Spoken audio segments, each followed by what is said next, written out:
see the real me. When it falls, when it falls, pouring on me. The rain it falls, when it falls, sowing the seeds of love and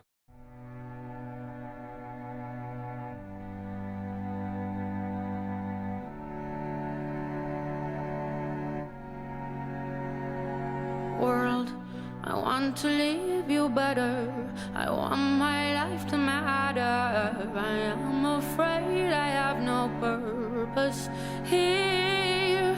I watch the news on TV, abandon myself daily. I am afraid to let you see the real me.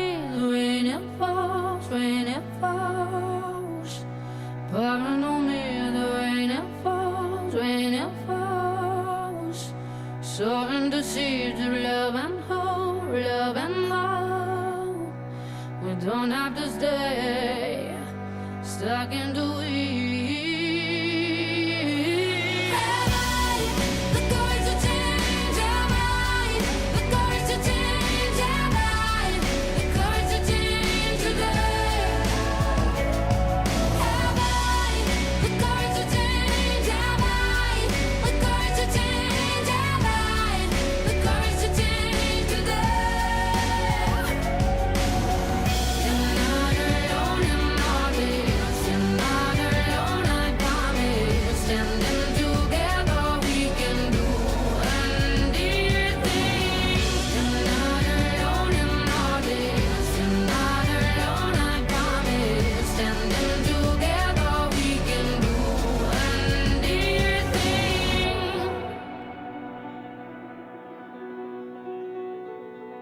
World, you're not alone in all this. You're not alone, I promise. Standing together, we can do anything. I want to leave you better. I want my life to matter. I am afraid I have no purpose here. When it falls, when it falls, pouring on me.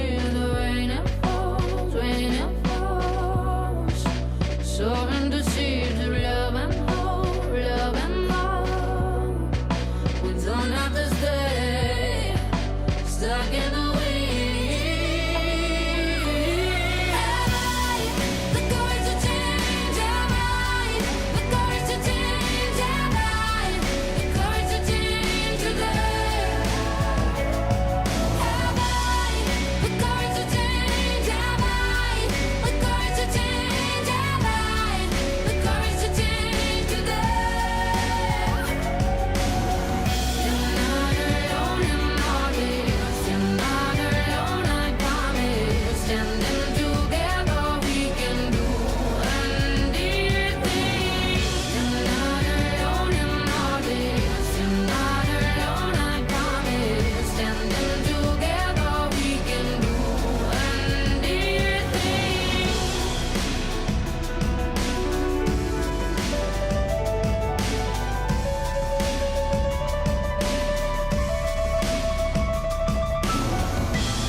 There's a fork in the road in front of me, at the crossroads of identity.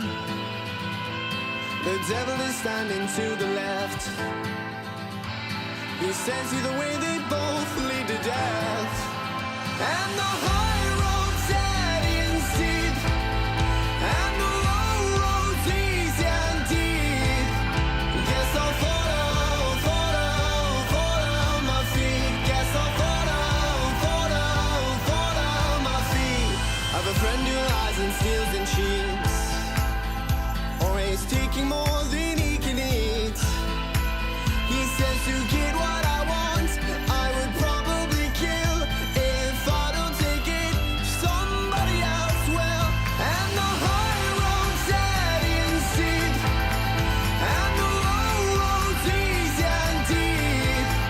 Guess I'll fall my feet. Guess I'll fall my feet. There is no time falling behind. Plants on my knee, open the tree. I have a friend who loves humanity, braves bullets in war-torn countries. He traded a life of wealth to help the poor and ill. He says if I don't do it, nobody will. And the high road's steady and steep, and the low road's easy and deep. Guess I'll fall my feet. Guess I'll fall my feet. I don't know when, I don't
Took my love, took it down.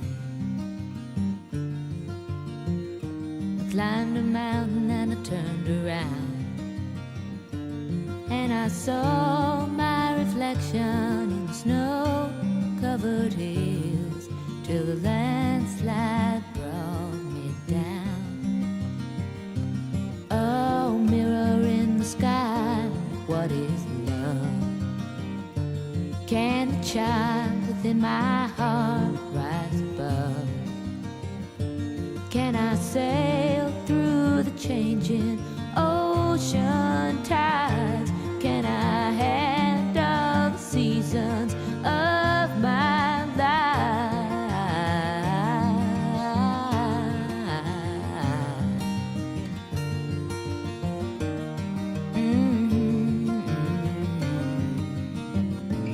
Well, I've been afraid of changing, 'cause I've built my life around you. But time makes you bolder, even children get older, and I'm getting older too.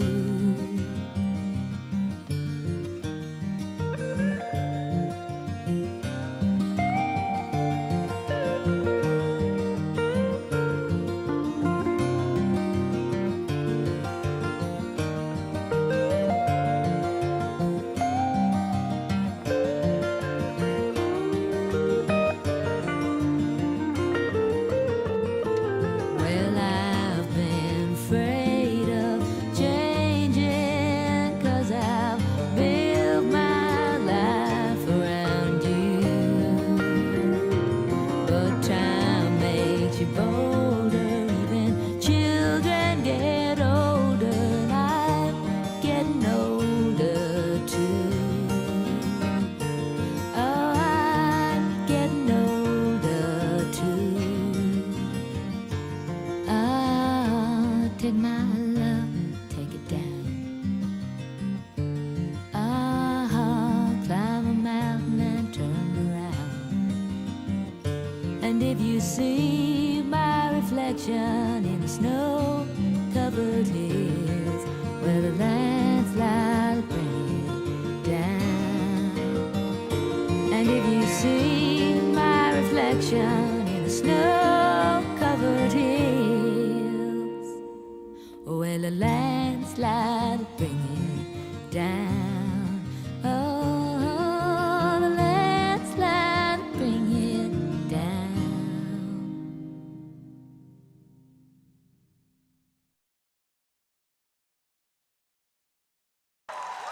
Letters on the sky,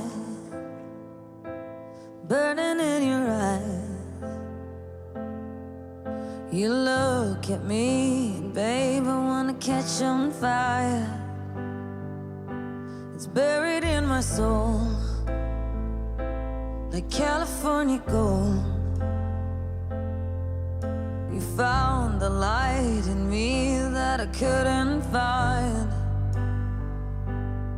So when I'm all choked up but I can't find the words, every time we say goodbye, baby, it hurts. When the sun goes down and the band won't play, I'll always remember us this way. Lovers in the night, though it's trying to ride. We don't know how to rhyme, but damn, we try. But all I really know, you're where I wanna go. The part of me that's you will never die. So when I'm all choked up and I can't find the words, every time we say goodbye,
haven't always been this way.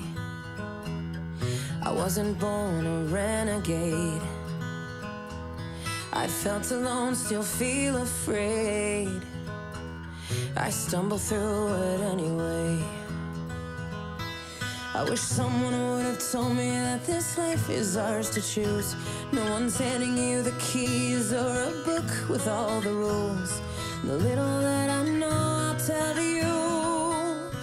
When they dress you up in lies and you're left naked with the truth, you throw your head back and you spin in the wind. Let the walls crack, 'cause it lets the light in. Let them drag you through hell. They can't tell you to change who you are. That's all I know so far. And when the storm's out, you run in the rain. Put your sword down, dive right into the pain. Stay unfiltered and loud. You'll be proud of that skin full of scars. That's all I know so far. That's all I know so far. So you might give yourself away, yeah, and pay full price for each mistake. But when the candy coating hides the razor blade, you can cut yourself loose and use that rage. I wish someone would have told me that this darkness comes and goes. People will pretend, but baby girl, nobody knows. And even I can't teach you how to fly, but I can show you how to live like your life is on the line. You throw your head back and you spin in the wind. Let the walls crack, 'cause it lets the light in. Let them drag you through hell. They can't tell you to change who you are.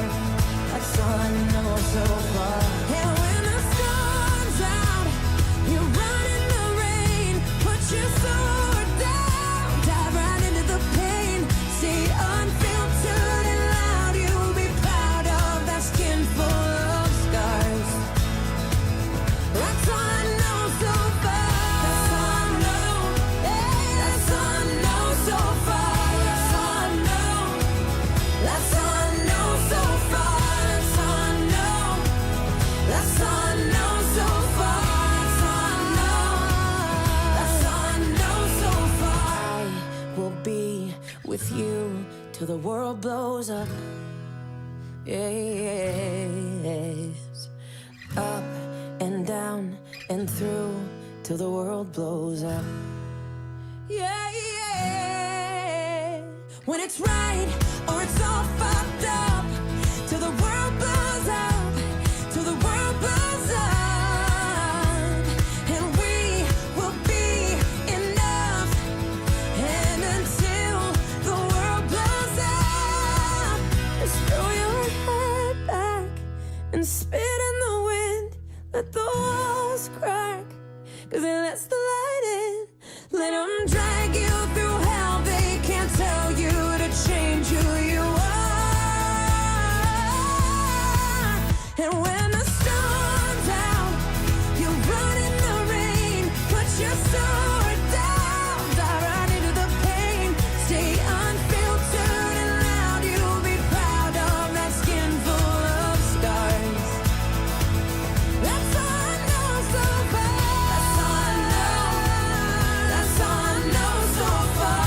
That's all I know. That's all I know so far. That's all I know. That's all I know so far. That's all I know. That's all I know so far. I will be with you till the world blows up.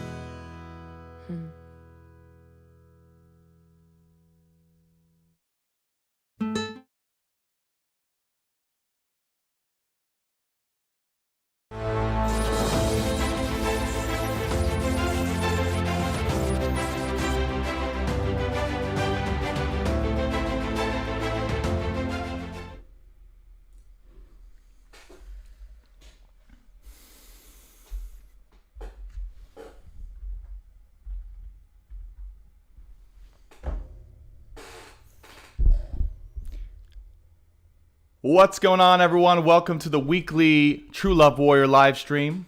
My name is Brandon Tobias. It's a complete honor to have you here on my channel, Science of the Soul and Stars. If you are new here, if you are old here, however and whatever age you are, welcome to the live stream. This is a weekly collective live stream for what we call the True Love Warrior Collective.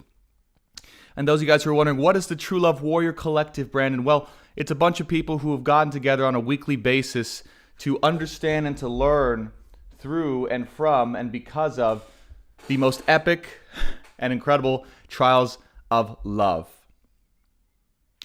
for the purpose of growing, healing, and finding and reaching our soul purpose here on earth. So welcome.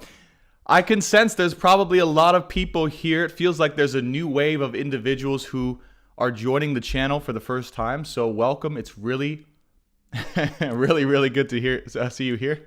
We've already got people commenting on the new diet. Ani says, keto looks good on you. I agree. I love keto. Those of you guys who saw on Instagram, I started a new diet. It's not really a new diet. I've followed it for a long time. Anyways, let's stay on point here. So here's what we're going to do for today. The number one theme for today is fun. Okay? That was the number one theme that kept coming to me for today, because I was wondering, well, what is the theme for today going to be? Where is it going to go? How is it going to look? How is it going to feel? And the number one thing was fun, because I feel we could all use some good fun right now. Can you guys agree with that? Some fun times, some inspiring times, some let's step into and get excited for our life purpose times. I feel that's the best way to do it for today. The basic structure for today, here's how today's going to go. For those of you guys who are new, or if you're returning even as well, we're going to do a little basic recap of some of the thoughts and feelings I've been having on a collective level before we get into everything. And this is going to come from the set of weekly and monthly zodiac readings that we did. Just commonalities that I felt that we can talk about, that if you guys want to share your experience with that, you're more than welcome to. After that, we are going to do a collective love and life tarot reading. Now, the intention for this specific tarot reading is highest good messages. Messages from Mary Magdalene, from Jesus Christ, from Archangel Michael, from the ascended masters and beings who are here to guide this collective. Mary Magdalene specifically wants us to know that she's with us today. For one of the first times, I felt her presence specifically very strongly in this room, in the studio apartment. I saw a little bit of an after image of her, and that was the first time she's shown herself so boldly to me. So she's with us today, and the biggest thing that she had to say that I'm smiling about is that this is truly a collective of love warriors. It's not just fun and games. It's not just having a good time all the time. It's intense. It's hard work, and it can be a grind sometimes. But it is, it's exactly that grind and that courage that she wants us to know that we are respected for and appreciated for the work that we're doing and who we're being and who we're stepping into being. It's very amazing, the movement that's beginning here, not only on this channel but collectively here with the people who are choosing to be on the path of truth and righteousness and independence and freedom and empowerment. It's really amazing, and it's going to be necessary. I don't know as a human. I don't know why yet. I have no idea, but I know it's going to be necessary. I know that this is serving a greater purpose. Okay. The first thing I want to share too, that's been coming to me for you guys, and then I'm going to check the chat and check in with you guys. Of course, I want to see how you guys are doing. But there's been a bit of a paradox. I don't know if you guys can feel this. There's been a bit of a paradox lately, both in the readings and from what has been coming to me in terms of lessons that we've learned in love. And that paradox has been like, wait a minute. There's one thing that's true, but then on another level, there's another higher level thing that's the opposite that is also true. But on the earthly level, like it's the equal but opposite thing is also true. And it's been so confusing, and I think it's kind of an advanced lesson, but that's what's been coming to me here. And the first paradox that's presenting itself here on this live stream is, even though one of the things that I want to instill energetically into this live stream is fun and entertainment and keeping you guys having a good time and relief from the work and the burden. At the very same time, what's also true is that the energy here, the intention is to get you guys into focus, get you guys into alignment, get you guys into let's keep moving, let's keep doing our thing, let's keep staying in our purpose. But it is okay to throw some fun times in there, is it not? Right? Absolutely. Let me know if you guys agree with that. I don't know if oh, there goes one of my crystals. The thing is that I realize is that yes, this is all very serious, okay? There's a very serious side to this whole thing that we're doing, right? There's a whole mission, there's a whole shift on the earth that's happening. There's a whole intention that this soul group came down with. But at the very same time, can we just take a second and reflect and pause for a moment and remember that this is a bit of a game? That this is a bit of something we volunteered and signed up to do. That no matter what happens in this game, win or lose, prevail or get stuck down in the dirt and fail, that everything's going to be just fine. That this is only one little segment, naturally, on the path of evolution for the human race and for the earth overall.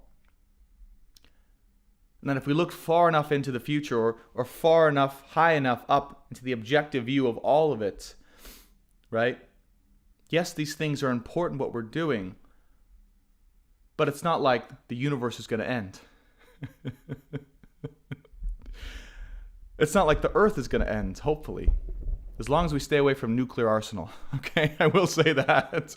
If it ever gets to the point where nuclear weapons are being brought out again, okay. Then shit gets serious because that actually affects the rest of the universe around us.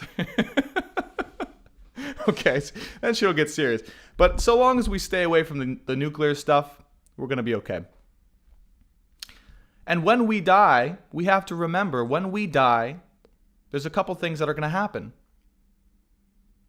Okay, and this is just important to bring up and to remember right now in our consciousness. When we die, we're going to look back upon our life right now. We're going to look back to this very moment in our life and see who we are right now, what we're doing, what we've done, what we plan on doing, and what we actually got done. And we're going to say, well, how did we do? And we're going to be with higher beings who are going to look at this and we're going to say, how did we do? And they might say, well, you did pretty good because you intended on doing this for the earth, or you lived out your purpose this much, and, but there's some things that you could have done that would have been really, really awesome and fun and cool and gave you just an amazing experience on earth, and you missed out on that. And they're going to ask you, well, why? Why? Why did you miss out on doing those things that would have made your earthly experience that much better, that much more enjoyable? And those are the things right now that I want all of us, including myself, because I'm with you guys. I want you guys to know I'm with you guys. I want all of us to look at and go, what are those things that we could do that would make our earthly experience that much more enjoyable, just in order to appreciate the experience? Yeah? And that is where our next track lies, by the way. That is where we'll be led to the next things that are actually of very much importance for the earth. Because if we come back down right here into our bodies, I know I'm taking you guys on a little bit of a roller coaster ride. If we come right back down here into the experience of all of it, and we forget about the objective point of view for just a second, and we allow that awareness of objectivity and what's really going on to just kind of fade away into the background, and we come back into our journey, this shit's important. Do you guys feel the paradox there that we can hold? That's higher self, lower self stuff right there. This is what you can do. This is what you can do. Whenever you're feeling so stuck and bogged down and helpless, and what's the point of it all? Why am I here? This is so hard. I want you guys to go back up into the higher perspective and go, well, oh my gosh, whoa, I didn't know that all of that existed, and that really, in the end, none of this really matters too much in the objectivity of all of it. And then when you've had your fill of that, come back down. Don't forget to come back down into your body. And come back down into your body and go, all right, this shit's actually important. We're on a mission. We got to do this. Okay? It's important to have both of those perspectives. You can't have too much of either one. You guys see that? You can't have too much of either one. You can't get stuck up in the clouds and live in fairyland all the time, even though fairyland is quite real. And you can't be stuck down into your body so much that you're suffering, because there's no point to it all. Okay? So do yourself a favor. Do me a favor. Okay? Make sure to integrate a balance of both, whichever one is suffering or not as much with you right now. And I do apologize if there's weird markings on my shirt. I haven't worn this shirt in a long time. This is back in the network marketing days. I would wear this shirt. So there's a lot of energy in this shirt, but I decided to wear it again today because some of the old energy that I used to have and the confidence in my own self, right, is coming back to me in a different way. All right, let me check in with the chat here real quick. I know I've rambled on for quite a bit, but hopefully these are helpful messages. We've got 81 people in the stream. Welcome. I'm so grateful to have you guys all here today.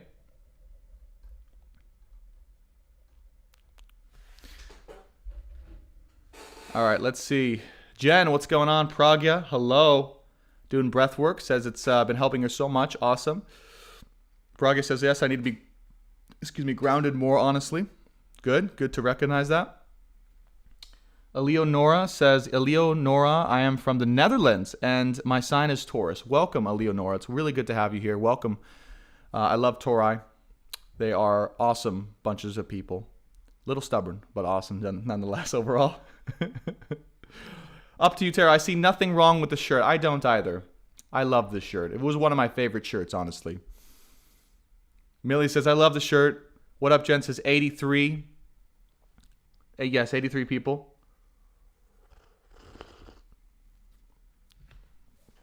Michelle says, hi all. Here just quite today. Awesome. Oh la la la la la. Jessica says, this is my message. I feel it. Awesome. All right. So I think that was kind of a bit of the reflection itself, or the channel messages, or just what's coming through. What we're going to do is, I think I went off on a tangent there a little bit, so forgive me. I tend to do that sometimes. A brief reflection on the weekly zodiac things, readings, and then we're going to get into the channel messages, whatever Spirit wants us to know for our highest good and healing in love and in life. Okay. And then we're going to go into the channeled astrology. I've got the astrology charts here. Okay, so you guys can get an idea of the week ahead astrologically to know what may be happening, so you can be aware of it when it does happen. Okay, getting a lot of feedback from people saying the channeled astrology has been very helpful and very much on point. Remember, this doesn't come from me. It comes from a higher source. I just translate it, so it does kind of come from me. Afterwards, at the very end, we're going to do some Q&A. So if you guys have questions, I'll spend some time going through a few questions and just hanging out a little bit, right? And just kind of going through some stuff, whatever you guys want to ask, whether it's from the reading or generally, okay? Not personal love situations, but just general questions you have that you want to ask and get on the live stream here about. Okay? All right, let me see if there's anything else that we... Okay, no, let's get into it. Opening the ceremony now between myself and the collective live on TikTok and on YouTube here for the True Love Warrior Collective. I'm calling on the angels and guides, loved ones, masters, wise ones, and archangels, as well as Mary Magdalene. She's already here. Jesus Christ and Archangel Michael. Please join us for this ceremony. Please allow me to channel for the highest good and healing through the power of unconditional love for the collective live here on YouTube and TikTok now and also in the future for what we need to know for this period of time. Thank you so much. This ceremony is now officially open. All right, let's just get into the reading, I think that's what you guys are really... I think that's one of the core things that we're here for, right? All right.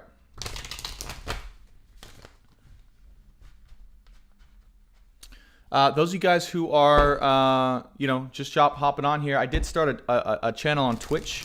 I am a gamer. And I am having a blast on World of Warcraft. So if you guys want to watch me play World of Warcraft and just go all into the adventure and the experience of it, you guys can follow me on Twitch. It's in the description here. And I'm just going to throw that one out there. For any guys who likes gaming or just wants to see me stream for pure entertainment purposes, you guys can check that out. And follow me on Twitch. It's probably going to expand into something greater, I feel. You know, spirits tell me. But for now, it's going to be just gaming. All right, here we go. Collective love and life messages for the highest good. And I don't know if I've used this deck yet on the live stream.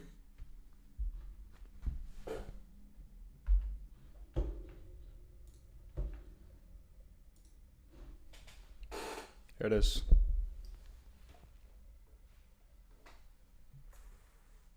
Okay. Here we go. That's just for the collective and love and life. What do we need to know or hear or talk about? There it is. Beautiful world card. Okay. So the first thing that they want us to know, the world here. Okay. This is a very, very, very significant time for the world. Extremely significant. Okay. Everything that's happening, if we come back down into the experience of this all, okay, everything that's happening is for a very, very specific purpose. Okay. And it's the choices that we make right now and who we choose to be and who we choose to embody and what we choose to do that is of very much significance. Okay. Everything also as well that you're being led to do, okay, through your own desire and passion and intuition, what's coming up to you right now, what's coming up as I'm speaking is in some way, shape, or form going to be of benefit for the world. Whether it seems as useless or meaningless as streaming World of Warcraft online, or playing cards or tarot or games or whatever it's going to be, right? Some way of being. There is a grander purpose to that. There is a grander purpose to that. It's helping you to discover or to find some part of you that may have been lost along the way that's necessary to be reintegrated at this time in order to be of some benefit or service to the world. And you'll know what this one thing is for the world, where and how it comes through desire. Through desire, through fun, and through passion. Absolutely. But the world is shifting in this way. The world is shifting in this way. The words that came to me, right, as this card is drawn, and even before this was, if it doesn't feel good, if it no longer feels good to do something, then stop doing it. Stop doing it. Not just for yourself, but for the world itself. For the world itself. Because to do something that doesn't feel good anymore is to continue and to propagate the suffering that is already existent and rampant in the world itself. And to be part of the light of change and the light of truth. If you want to choose that path, to be of greatest service, it's to simply stop doing those things that no longer feel good for you. And here's the important part, because it's one thing just to say that, but the biggest message that's coming through is, in and despite the consequences. In and despite the consequences of stopping doing that thing. That's the tough part. Many of the reasons why we keep doing things that don't feel good is because we're afraid or we have a fear of the consequences that would happen if we were to stop doing those things. That is where courage and the leap of faith comes into play. But if you guys want to be in the highest possible good, if you guys want to have an amazing life, have things flow to you almost effortlessly, almost as if they were magic, almost as if life has become too easy, then just stop doing the things that don't feel good. That's it.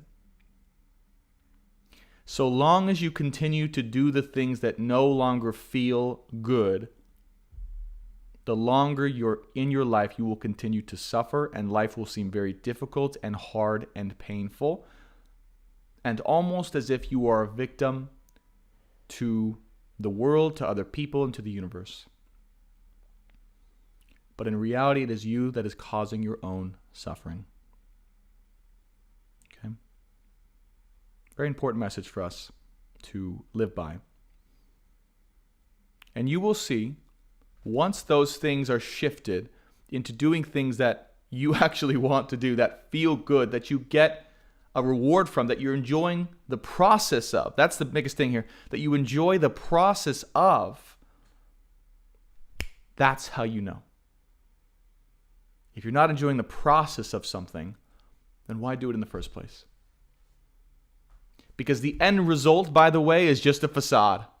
If you are doing something, hear me now, hear us now, if you are doing something simply for the end result, whether that end result is money, whether that end result is love, whether that end result is to be rich or famous or whatever, but you hate the process of doing it, that's not it.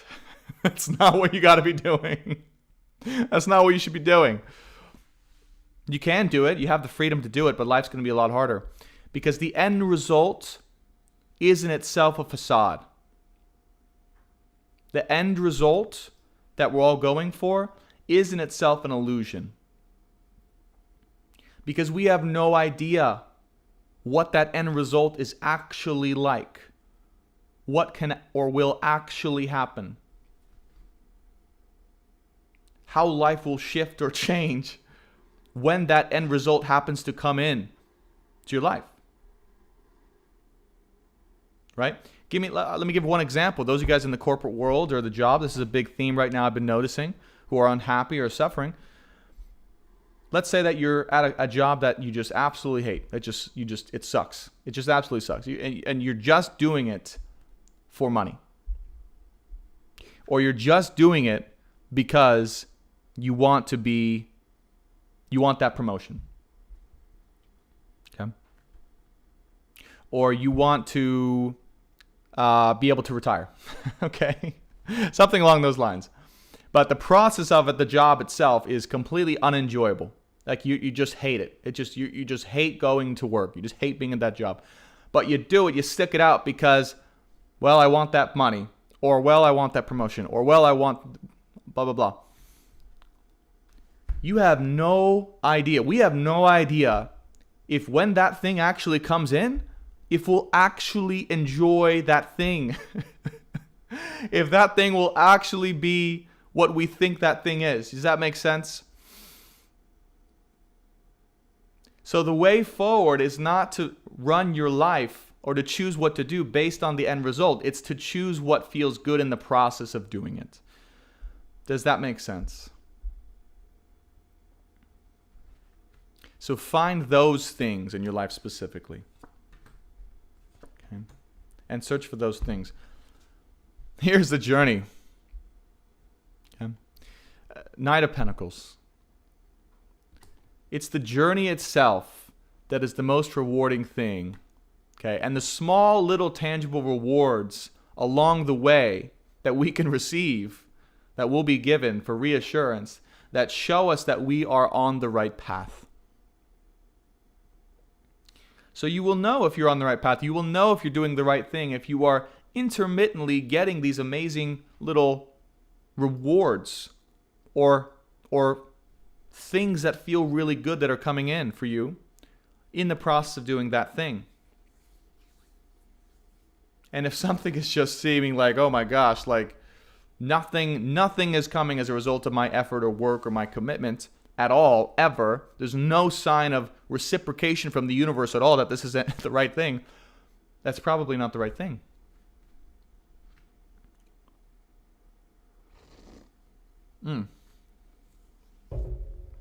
Cacao is extra foamy today, so we might have some cacao mustaches going on. But I hope you guys don't mind that. Four of Swords with the Four of Cups here. All right. Emotional and logical. stability being formulated here, and a bit of a timeout from emotions. Yeah, a bit of a timeout from emotions in order to reassess where and what we want to do and where we want to go. Bit of a timeout here from love as well. If you guys are wondering, a bit of a timeout from love and emotions. 4 of Cups, underneath the world. This is our period of time specifically to be disinterested, unconcerned with, right? Turning a bit of a blind eye even to romantic love itself, because we are gaining and cultivating a sense of stability when it comes to the desire for that, if that makes sense. And this is the whole world, by the way. This is the whole world, right? 4 of Cups. And the Empress and the 2 of Swords here coming out.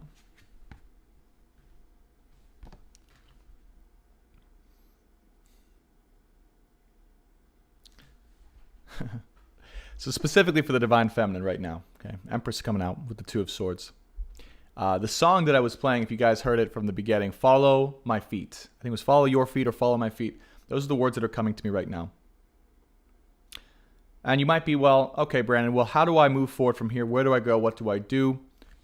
Okay, many choices, many paths to take that the Empress, right, the Feminine finds herself in because of the fact that she has stepped into a place where love is less, love right now, or focusing on love or romanticism is less important, or she's been separated from the possibility of being in love or partnership right now.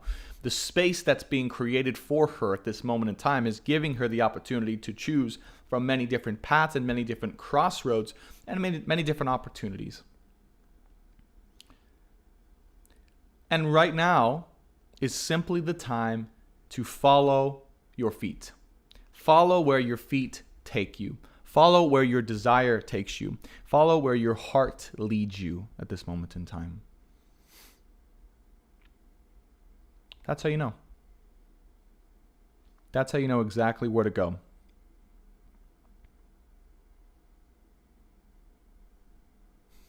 Almost as if you were blind. You see this 2 of Swords here with the blindfold. Almost as if you didn't know the consequences, or you weren't able to look at the consequences right now. Or you weren't able to look at the path farthest ahead. But you just had to choose something. And you just had to take those first few steps. And you just had to go where your heart wanted you to go, no matter what the consequences were. That's what Spirit's asking us all to do right now. To trust that whatever it is that thing is, especially if you have choices. Because you might be concerned, well, what is the right choice? What is the right way of being? And really, the answer is there really is no right choice. There are choices, but there's no right choice. Meaning that you cannot choose incorrectly so long as you follow your own feet. And following your own feet requires a trust in your own body, requires a trust in your own soul, and it requires a trust deep within your own self that what you say and what you do instinctively and who you are is exactly perfect. And as we see, and as you trust your feet along the way of the journey itself, instead of trying to predict or to see what's going to come or see what the consequences will be of every single choice that you make, wondering, worrying, checking everything, checking the astrology, right? Even though we do that on this show. Just trusting yourself along the way itself is the main message here. That's what I'm asking for you guys, asking from all of us, to continue to trust your own feet along the way, and trust that as you go along this way, you can make your own self-adjustments as necessary and as needed.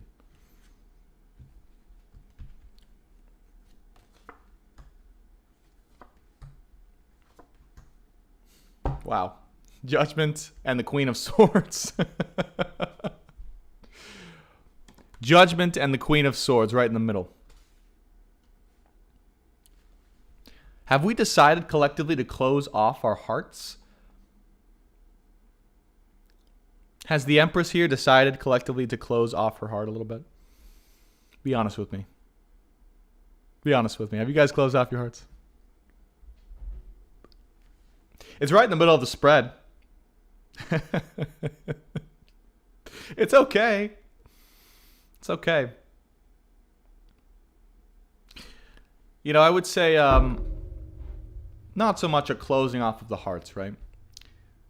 But a different perspective and a different focus being taken, as we said, right? Four of Cups, not interested in love romantically. Shutting out a little bit of that possibility or those feelings related to that. But I would just advise, right, not to throw everything out with the bathwater, if you guys know what I mean. Because in the heart there is always truth. And in the heart it requires itself to be felt or witnessed or seen a little bit in order to dictate our choices in our direction. Okay?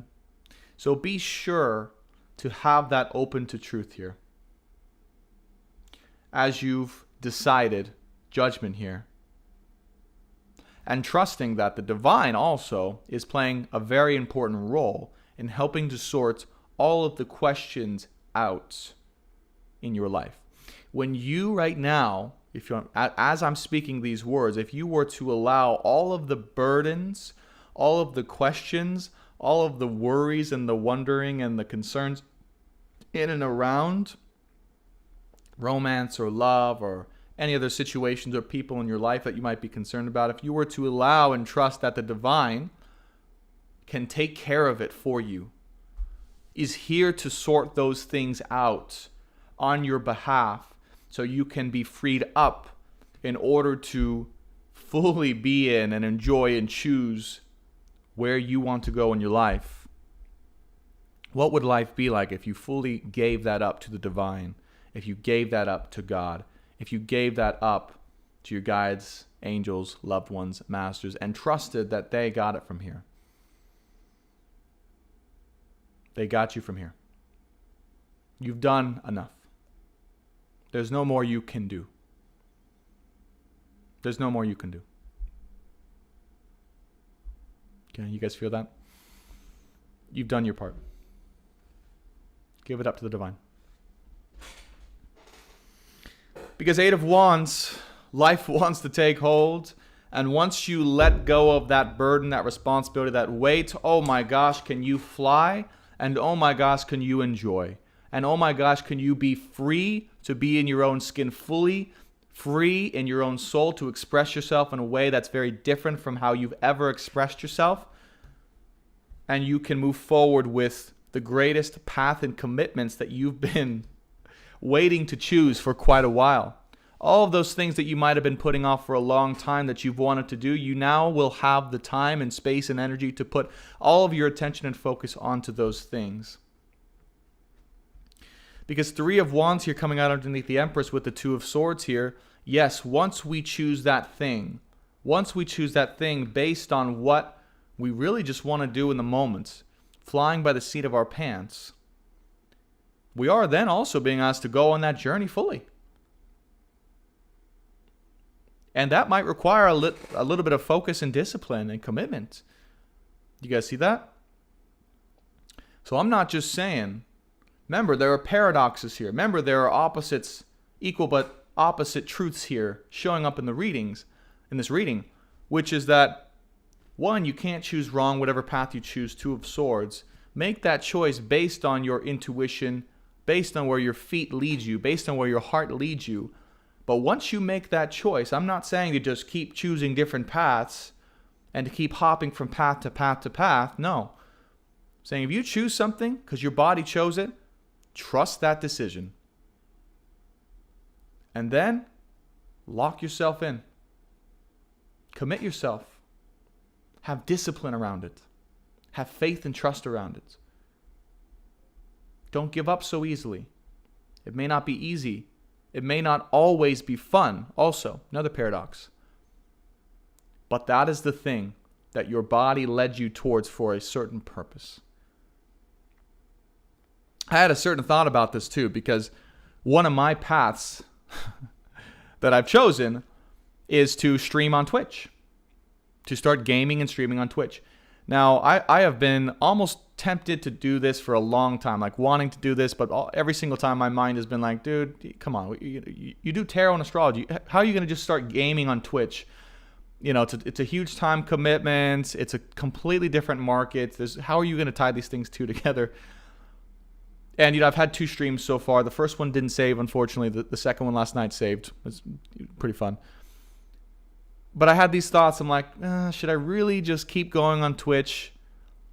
You know, it's kind of a long path, right? It's kind of a longer path, 3 of Wands to go down. And, you know, I don't know if it's going to be sustainable or smart, and maybe I should choose something different. And then something inside was like, hey, buddy, your body chose and led you here for a reason. You're enjoying the process. You're getting rewarded in real life from the process somehow, some way. You've already made the announcements on your channels and streams. Just keep going. And not just keep going, but really be disciplined about it. And follow where this path leads. And that is what I'm asking, what we're asking, right? The divine, for all of us here today, is once you choose that thing. And see where that thing will lead you. Because you might be surprised. I might be surprised too. This is another start of a great new adventure for all of us, myself included, to see where this Twitch streaming goes. You guys may be witness to this as I go down this path with you. But I want you guys to choose, and even if you want to in the chat, you can name that path that you want to choose. If you want to, if you're ready, say that path in the chat and TikTok here on YouTube. What is that path for you that you have been led to choose, that your feet have led you to choose, that you maybe have been a little unsure about, and trust in the destiny of it? Look at this, the Star card. Trust in the choice. 2 of Swords with the 3 of Wands with the Empress. Trust in the choice that decision is for the world, as fated as well, is of high importance for the world. We have comedy, we have Reiki, we have God, we have tarot readings. We have building my own cheesecake business. I love that. Send me some cheesecake, please. I would love to try it on stream. Self-love and coach, mystical mentor. Yes. I'm loving this. Inspiring the human potential, says Maria. Hello, Maria. How are you? It's good to see you on here. Beautiful stuff, guys. Beautiful, beautiful stuff. Follow your feet. Make sure that it feels good as you do it. Okay? That's my one ask, is make sure it feels good as you do it.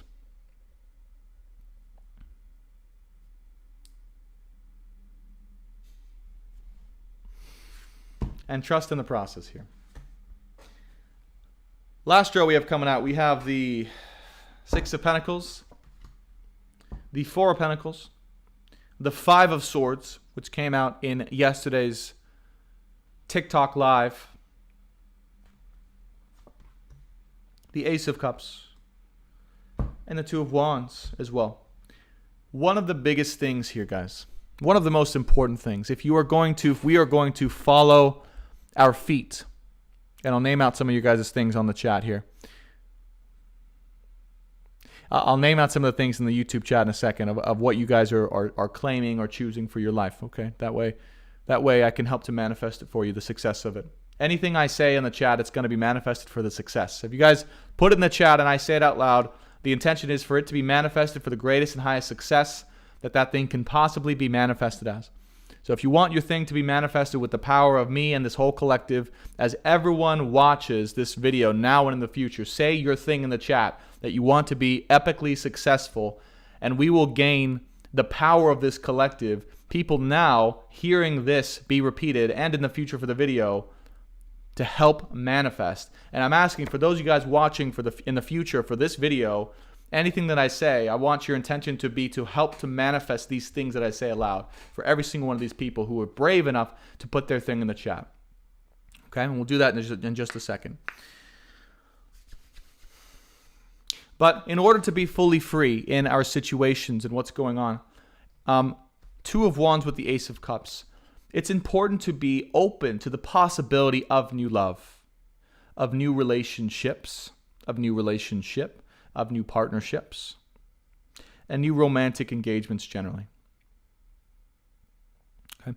I don't know where you guys stand, right? This channel is no longer about specifically the twin flame connection, although it's always will be a part of this channel and how we started and how we came to be. But if you are in a twin flame situation, you happen to be in a deep soul connection like that,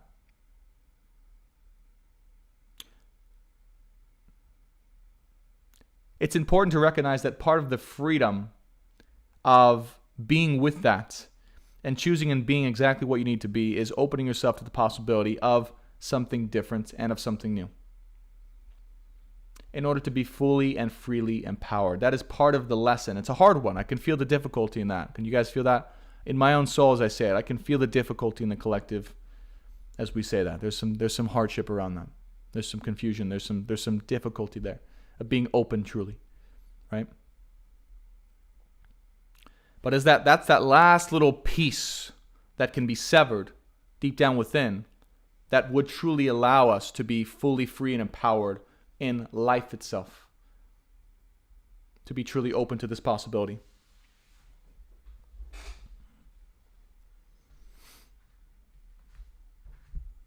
Okay.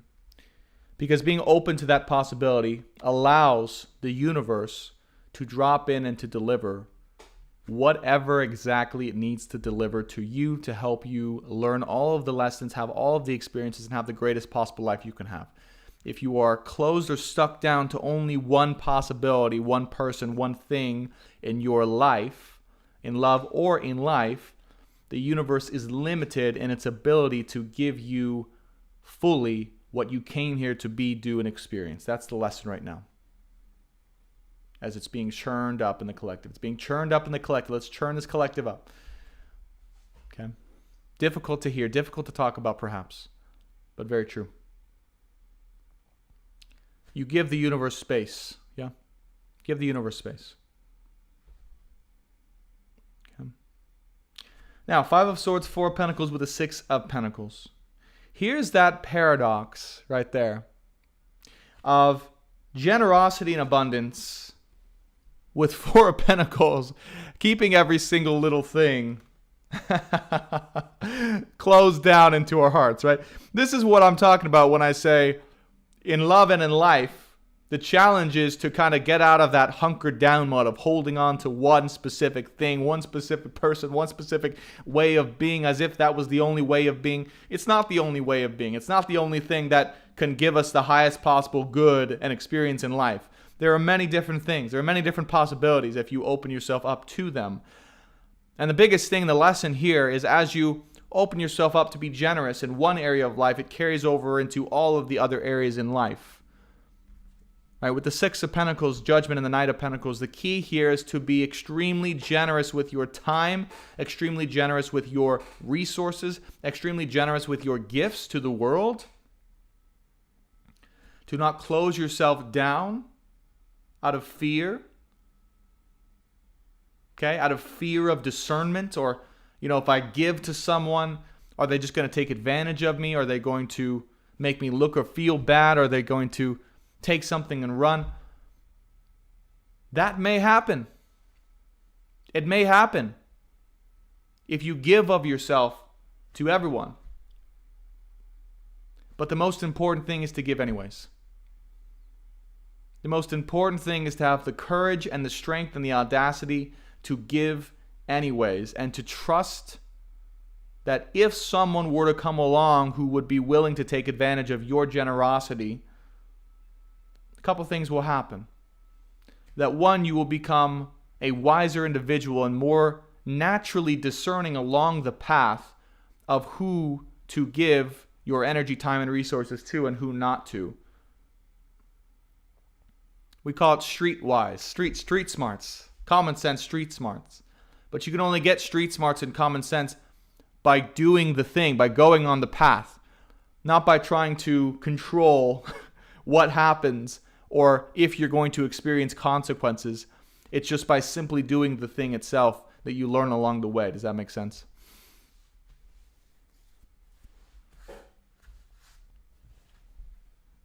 I had an experience yesterday in my gaming, my streaming. For those of you guys who don't know, World of Warcraft is a massively multiplayer online role-playing game. And of course, my character is a magician, okay? And so you can interact with people, you can duel people, it's awesome. It's its own little world, right? So you have real life interactions with people in the game as your archetype, as your avatar, right? Those of you guys who are new to it. And I had this experience where I basically got scammed by this guy, and it didn't leave me feeling good, right? I basically got scammed. I was giving him free resources or whatever. And I'm just like, wow, okay, that happened. I was being very generous. I ended up kind of getting scammed and feeling that feeling of being scammed or deceived by someone. And I go, okay, wow. Well, in the end, it didn't really hurt me. It felt a little bad. But also I've learned the lesson to be a little bit more discerning about these types of situations. And so knowing as you move forward in your path in life that, yeah, you may be deceived sometimes. There may be some difficult things that happen to you. There may be things that make you feel bad as you're giving of yourself to the world. But in time, as you go throughout the journey, you will become a wiser person, as you already have, through the bad experiences as well as the good.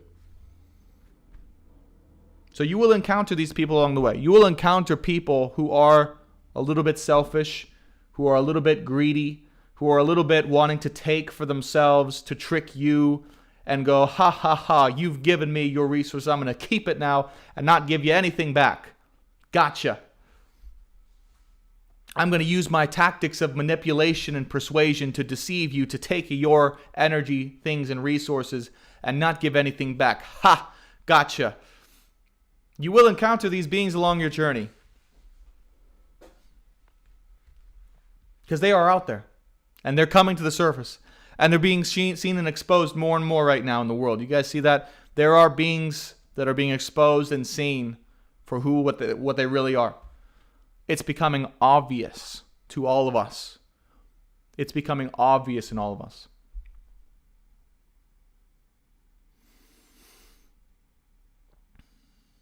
You see this Five of Swords? This is feeling defeated. This is feeling scammed. This is feeling taken advantage of. This is feeling defeated. By the way, this is exactly what happened to me in the game yesterday. I challenged someone to a duel. I lost the duel. And he basically persuaded me to give him free resources because I lost the duel. I accepted his bet anyways, which I shouldn't have done. But it felt like defeat and it felt bad. It felt like I was getting scammed. And I'm just like, you know what? Okay, that happened. But how far is that person going to get in that way of being? They may have won some temporary battle or feeling, accomplished or successful in some way. But how good are they going to feel about themselves in the end when they look back upon these things that they've done? These ways of being. Justice and karma and the divine is always here to show the truth, no matter what, for everyone on this planet. You can trust and let that go. You can trust and let that go if you've been holding on to being wronged in some way, someone wronging you, someone being greedy or selfish or hurting you in some way because of that way of being, of taking, not giving back. You can let go of that because the divine is here that will show that person through their own karmic justice. Justice will always be served. And that's part of what it means to be a true love warrior, by the way, is standing strong in the art of love, no matter how many times we may feel defeated, no matter how many times we deal with people or situations that may be hurtful. It's standing strong in love nonetheless. And recognizing again, as I've said many times, that love is our greatest superpower and our greatest weapon of light. But sometimes we have to put down that weapon and just take it. Maybe even to be the vessel of someone else learning their karmic lesson, if nothing else. And for us to be more discerning.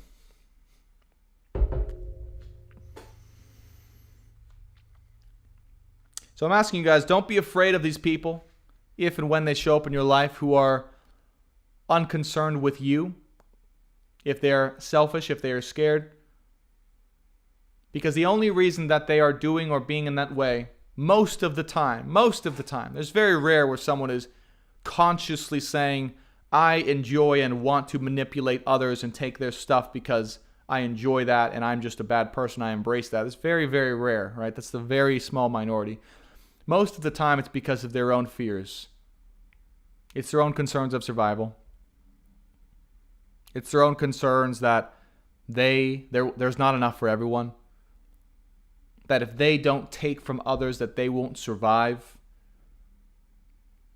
That they must compete and conquer in order to be good.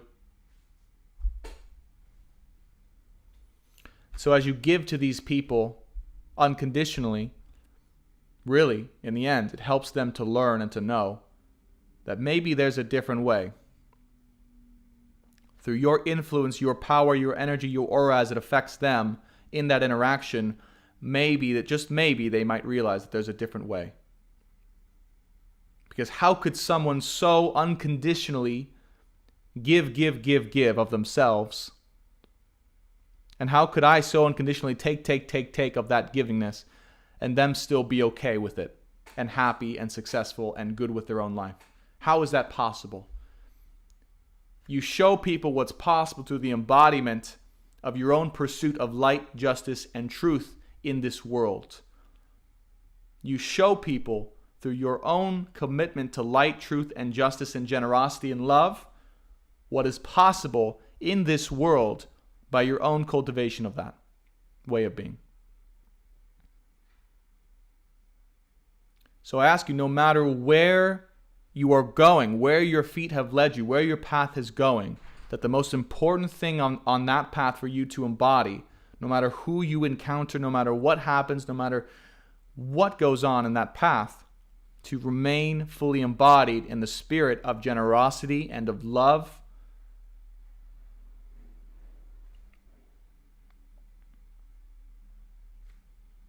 And don't have fear.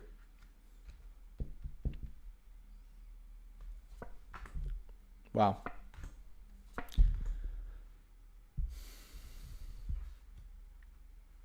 Final outcome.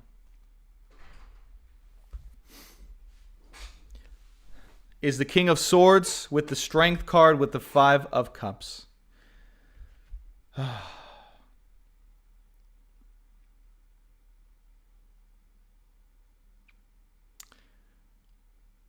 little bit of a pattern here you guys can see. Because in the end, whoever it was that you experienced hurt and defeat from, Five of Swords here, ends in the Five of Cups. Every single time. Whoever it was that performed these acts, when and if you encounter, as you have, acts that were selfish or hurtful to you that you felt defeated or betrayed from, it will end for them with their own cup spilled over, unfortunately. Unfortunately.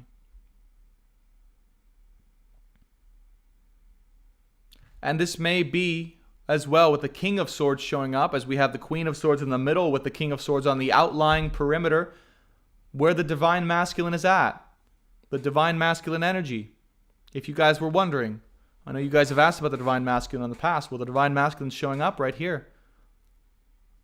The Divine Masculine energy. The learning lessons of that energy. What we are going through is learning that any of these acts where we are attempting to take and to be selfish and to be greedy and to manipulate and to deceive and to hurt, to cause someone to walk away, always and will result in the cups being spilled over and experiencing that pain itself, which I can feel. It's very intense.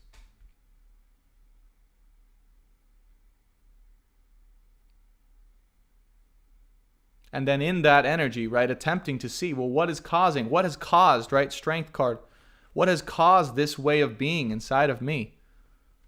speaking on behalf, channeling for the divine masculine at this moment in time, by the way. What has caused this way of being inside of me? Where did this come from? That I could possibly do this type of thing, that I could possibly hurt someone else to the degree that I have hurt or damaged these other people in my life. What has possibly grown inside of me? Where did this come from? Why is it here? And how the hell do I tame it?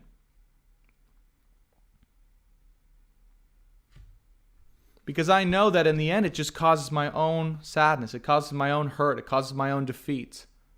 I realize that now. This way of being. And I must be more discerning.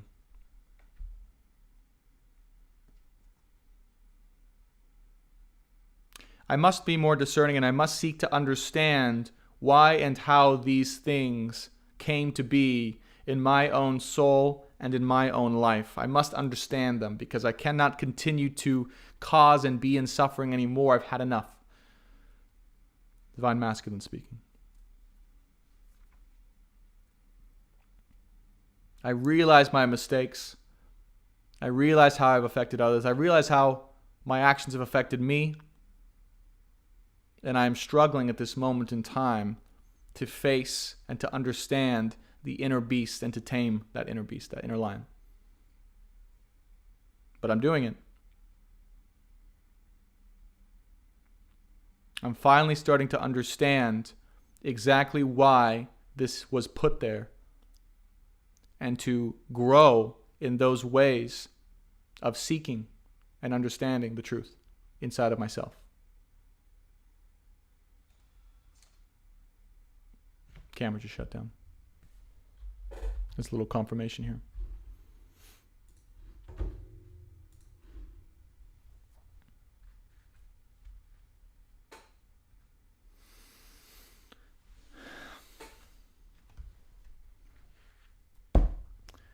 And on the bottom of the deck, we have the Five of Pentacles,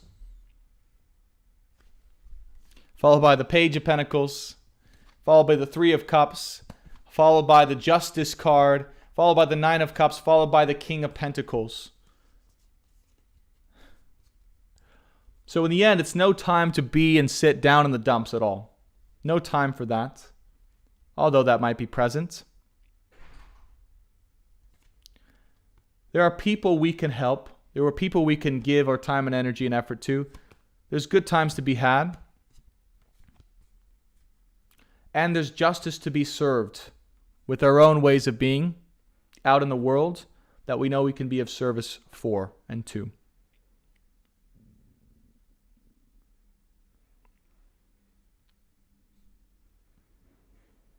Interesting card, right? From the bottom of the deck with Five of Pentacles. This person walking away from someone. Walking away from someone who is going through a tough time. Tough. Very tough.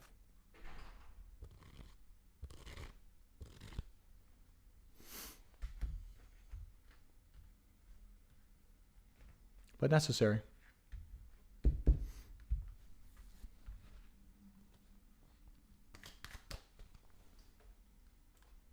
Let's finish out with some final advice cards for the collective.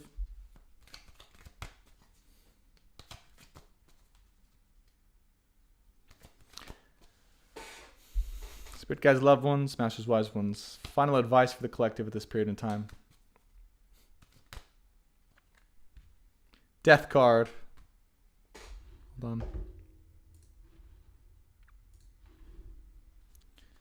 Death card, Seven of Wands, and the Moon comes out with the Six of Swords underneath the deck.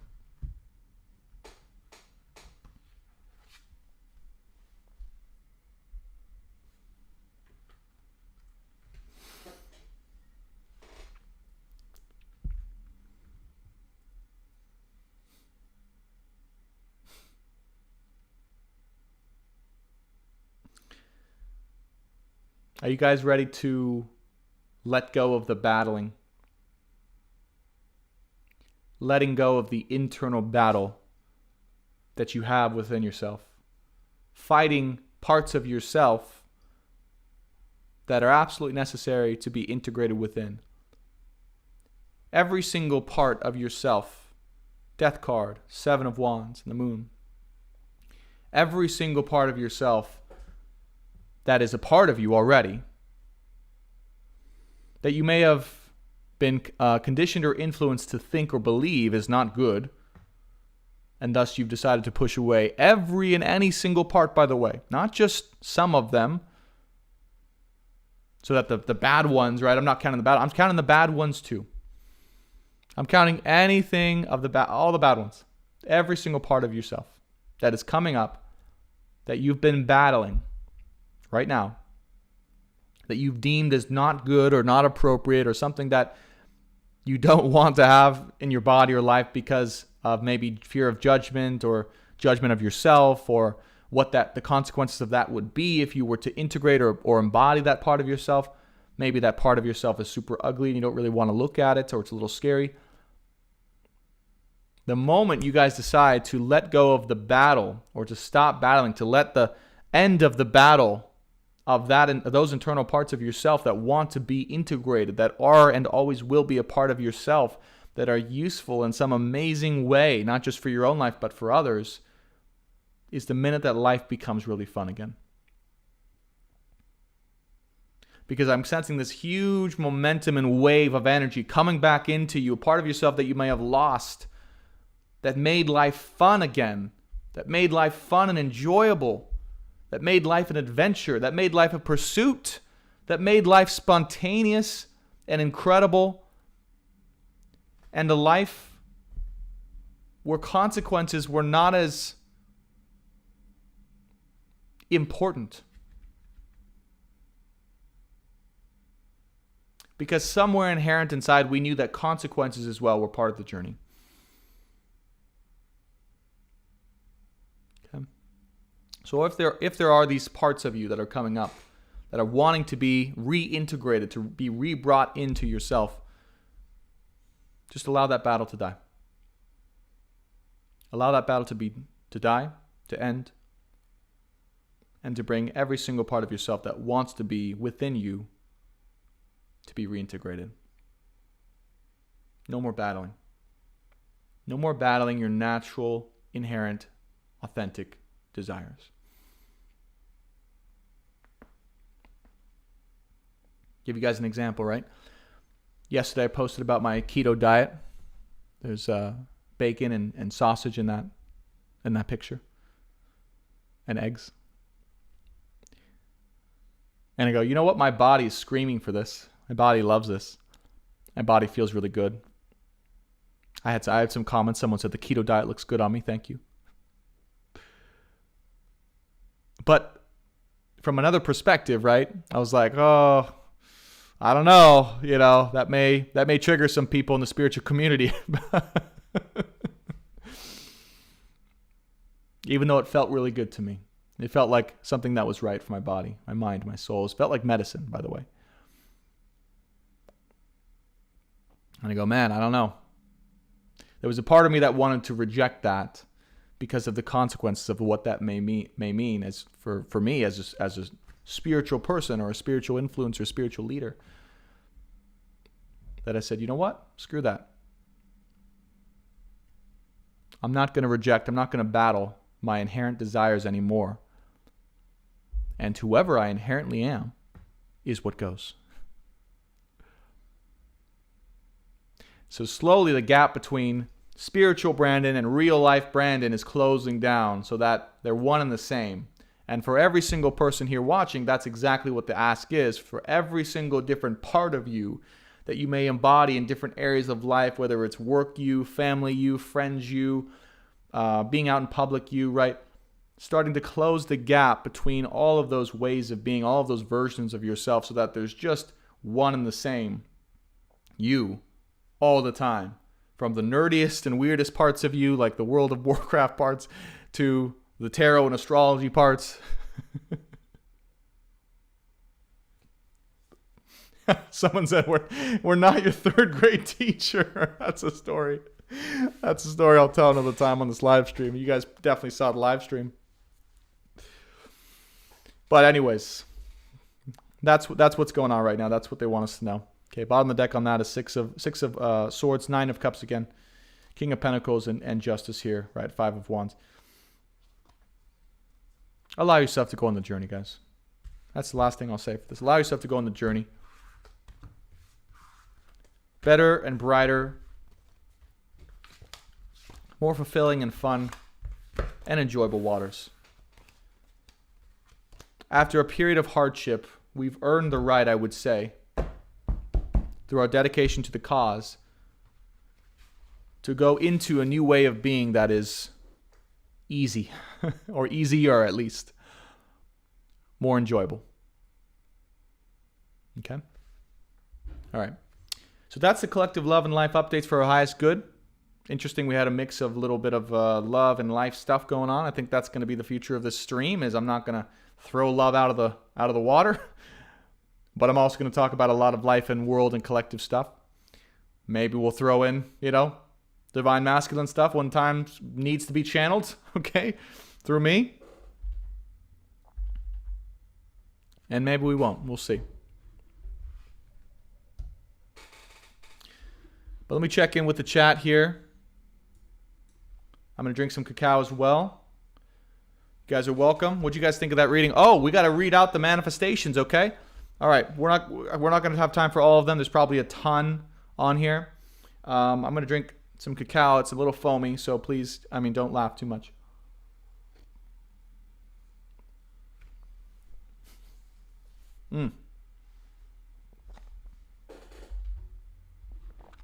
That's really good. By the way, this isn't keto. This isn't keto. I decided to not be keto today. All right.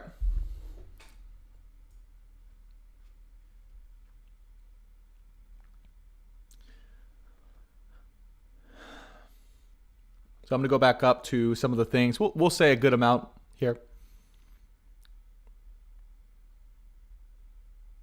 And remember the intention for this, guys, really quickly, for everyone who watched this video, everyone live on the stream right now, I need your help. We need your help. Everything I say, please have the intention to help manifest this thing to be true. If the intention here is whatever I say out loud on the stream, okay, if you have something you want to say or share, if I say it out loud, if it is meant to be, if it is in that person's highest good, that we are all here to help manifest it at 111 concurrent viewers. Okay, that's the intention here. If you guys can join me on this. More people sending their energy to these causes makes it faster to manifest. So put out your thing if you want it to be manifested, okay? You guys can put it out one more time.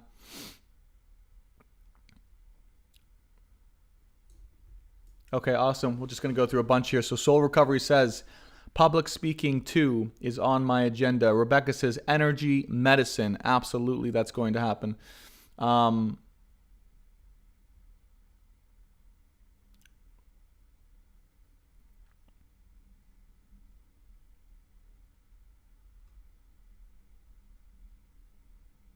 You know what? I think the chat's been going so fast that I'm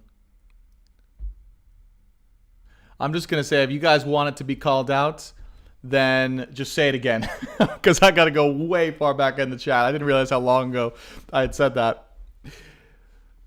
So if you guys want to put your thing in there, I'm just going to start reading a bunch of them. We're just going to go really rapid fire. Then we'll get into the astrology here. We have crystal healing and Reiki courses. Excellent. And that was from Healing Well Jewelry by Amy. That's amazing. Tarot on YouTube is my mainstream form of income, says Alexis Moon. I'm starting the mastery of my real self. LJ, yes. We have tarot on YouTube. Yep. So that's going to be manifested, Alexis, for sure. Manifesting my own car, says Chill Visa. Excellent. Yes. What type of car? Be specific, okay? Be specific. Coaching, teaching, guiding of healers, says Katie Ryan here on TikTok. To meet my friend Jeremy. Okay, yes, that's manifested. Wealth and soulmate here. Creating art as my income passively. Yes, I love that. What is your name? My name is Giselle. Manifest my peace, self-love, and my patience. Absolutely. Grow gut health and wellness companies. I love that. Fernanda on YouTube says, happy to be a healer. Aristio. Yeah, Aristeo teacher, leading from love. Angela says holistic therapist and self-love. Remember the intention, guys. At 111, we're helping these people to manifest their greatest dreams and purpose and desire, and helping to make it possible if it is in the highest good and meant to be. Dana says finding my voice. I love that. I love it. If you guys want something really specific, we can do that. If you guys want it to be broad and general, we can do that. Riva says tech startup. L. Suzanne says helping people to identify and clearly communicate their why out into the world in a way that is profitable and of value. Now that's specific. Boom, by the power of unconditional love, all of these things I say now and in the future are manifest into reality. Lee Thomas, a spiritual ascension. Awesome. Let's continue to help Lee on a spiritual ascension journey. Christina says, living my highest self and helping others to do the same. I love it. Sarah says, be peace and happiness. Yes. Soledad says, I want to rekindle with my soulmate and live happily with him for the rest of my life. I love it. There it is. I'm manifesting my dream life with my SP, says Anna MC. Awesome. I love it. I love it. Michelle says, art healing through art and making a living with the art. Anna MC, I'm manifesting my teaching of the human impact on the planet. Anna. Okay. Oh, that's your name. Okay, so Anna is manifesting her teaching of human impact on the planet.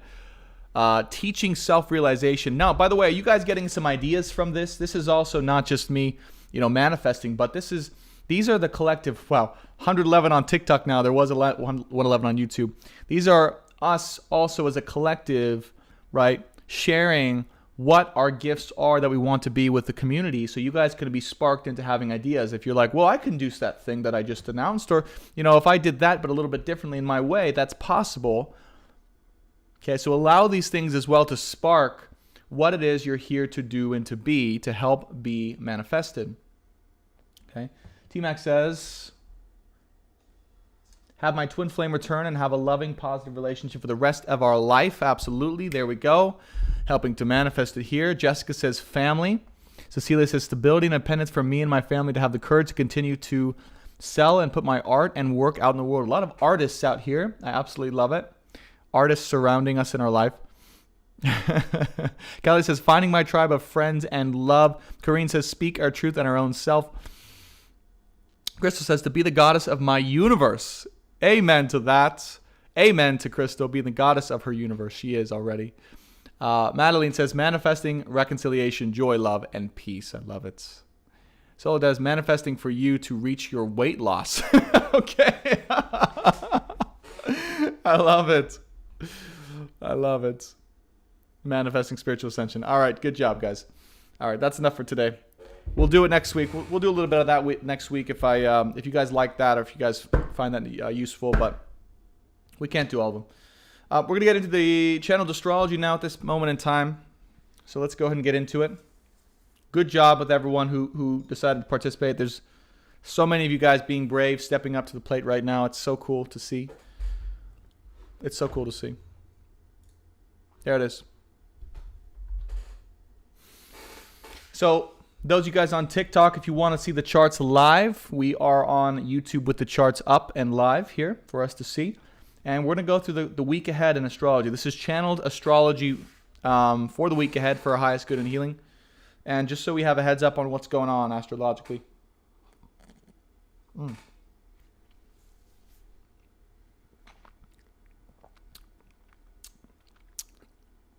know what? I'm going to grab a spoon to mix this. That way it's not getting foamed up all the time.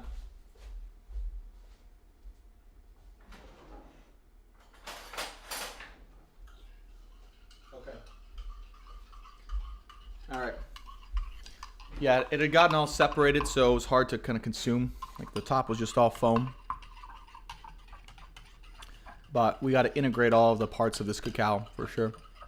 Integrating all the parts of the milk and the cacao. Okay. All right. So June 6, 2021. We're going to go until the, 13th. Yeah. And let's just see what comes through.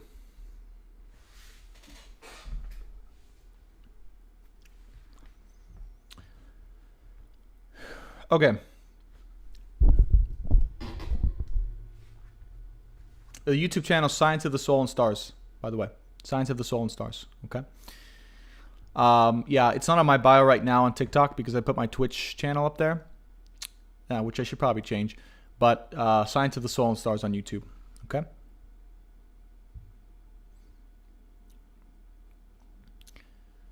Wow. So at the time of speaking, we have Mars in Cancer at 27 degrees, making almost an exact opposition to Pluto in Capricorn, all right? Right now, a huge opportunity to spark change and shift in your own reality in life right now.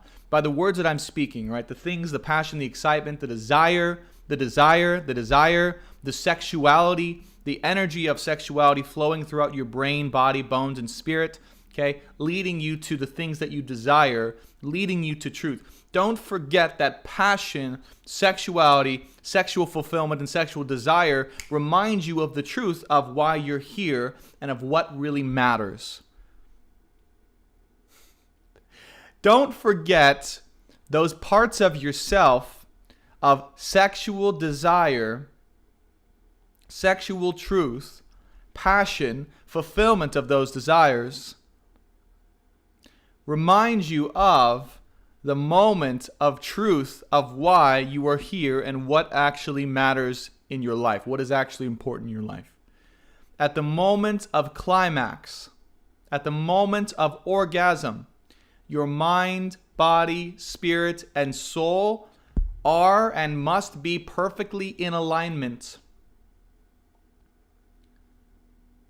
Physical, mental, emotional, spiritual alignment in order to reach the point of orgasm.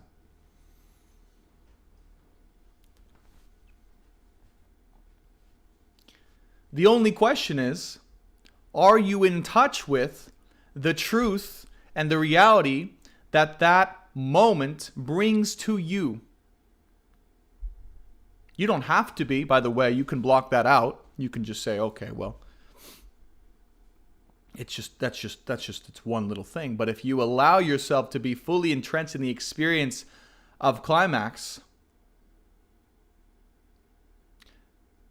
you can feel the truth deep within your soul and your bones of what it is you are doing, where you are going, and what is actually important, what actually matters. What are you wanting? What is your soul? What is all of your truth and all of yourselves wanting to manifest in your life at this particular moment?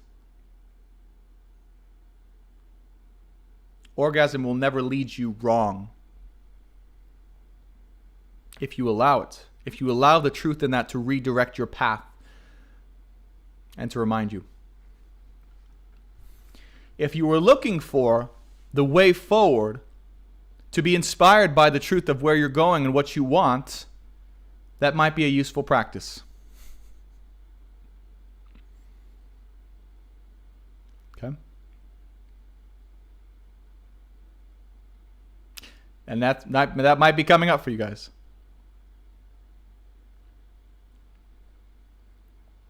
So long as you are willing to and able to transmute this energy into the higher realms, they will transport you into a zone of truth. Okay? All right. So we have the opportunity to do that. Look at that. Mars sextile Lilith. Oh, yeah, we got to talk about this, guys.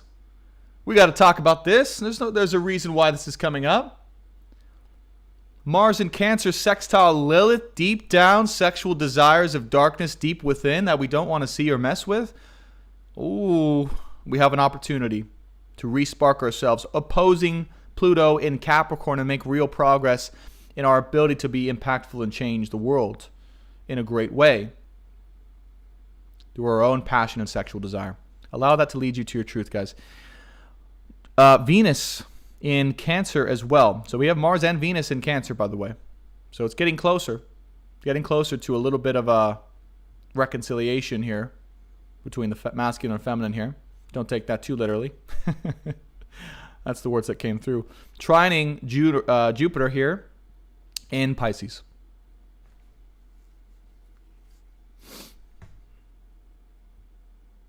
So getting to the bottom of our own truth in love. And getting to the bottom of our own truth in love in ourselves, and our own truth when it comes to what it is that we do love and our capacity to love and the ability with which we are able to utilize and wield love, having an amazing opportunity to ride that train, ride that wave all the way to fortune, fame, and prosperity and greatness in your own life. Jupiter and Pisces here. The spiritual truth coming through inside of the body through the power of love. Imagine that love is also one of the best ways you can ground yourself down into reality and utilize that as your greatest vehicle to be in and speak your truth. Which is why in the tarot reading we mentioned with the Queen of Swords in the middle, yes, look at things from a different perspective. Be willing to look at things from a perspective and not allow your feelings to deter you, but don't throw your feelings out. Because that is the very thing that drives you forward. That is your truth.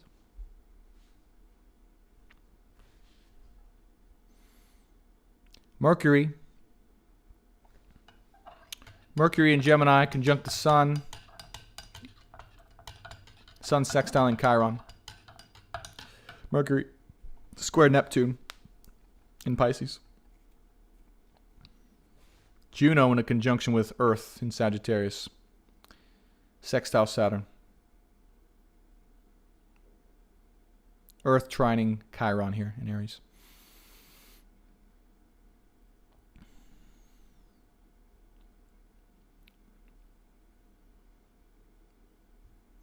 So the biggest opportunity, obviously Mercury's in retrograde, right? The biggest opportunity here coming up is to be able to accurately discern, like the truths that are coming up in your own soul that you're becoming aware of, to accurately discern the reasons for which things might have held you back in the past from progressing successfully in your relationship or in your love life, or generally. So the things right now that are coming up that you are having feelings about or within, that you're being reminded of through people, places, things randomly that are being triggered up within you that are coming up, are giving you and want to give you an ability to accurately understand and discern why those things had to happen and what role they played in order to get you where you are today. And I gave this example on my TikTok live yesterday. Those of you guys who watched it, welcome back. Right? But collectively, bringing in the power of love to those traumas, events, miseries from the past, and seeing it as an act of love, which is able to transmute any of the limitations or pain or trauma that those things are still causing in our bodies from the past. The opportunity for epic transformation of epic proportions in your mind, body, and soul. Letting go now, thank you for the donation, by the way, of $4.99. Thank you so much. Is incredible. It's incredible right now, as I speak.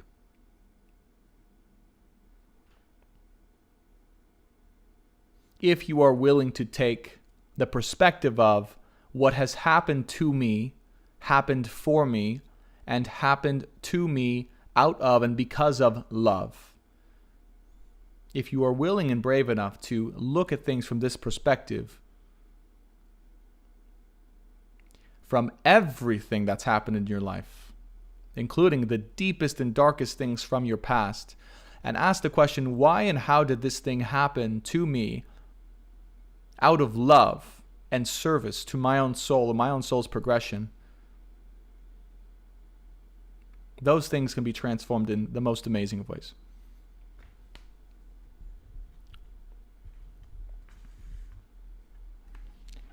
And it'll give a lot more clarity. Let's keep it on. Let's keep moving on here. So we have June 7th. I'm going to skip that. June 8th.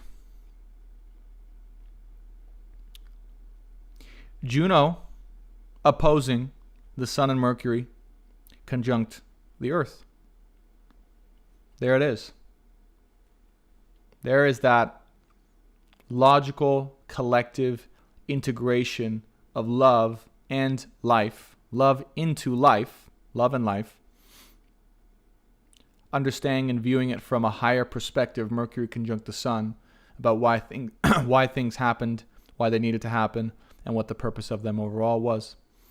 A tremendous awakening here as well. Tremendous awakening for the Earth overall, through the power of love, through the power of soulmates, twin flames, collectively awakening the Earth.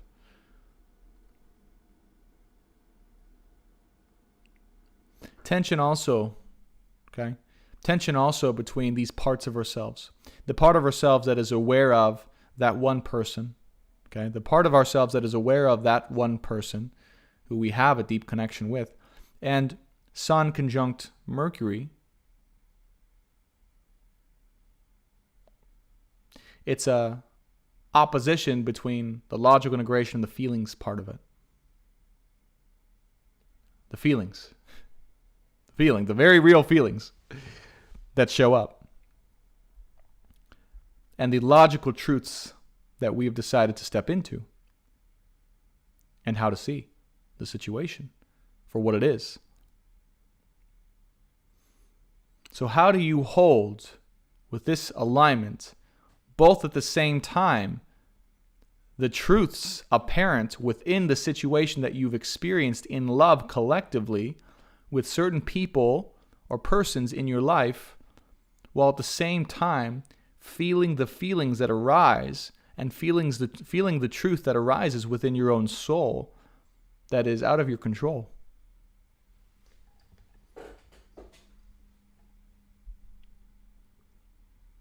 Is it possible for you to hold both of those at the same time? That is the lesson and the challenge occurring collectively at this time. Is to be able to see and know truth from afar and above, objectively, and to operate within that land while at the same time integrating and pulling in and accepting any of the feelings that may arise as a different part of truth. Yeah? Different side of truth. There are multiple truths to hold at the same time. I.e., how can this situation have turned out the way that it did, and at the same time me still have these deep-seated feelings of love and care? Right? Despite it being completely incompatible. And affection. How can those two truths exist at the same time? Going through the integration, the challenge of integrating both of those things. It may seem difficult. Part of our lesson, part of our growth.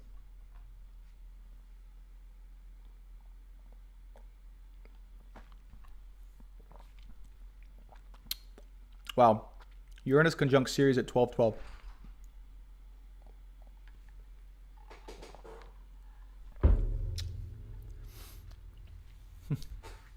Making a square to Saturn. In Taurus.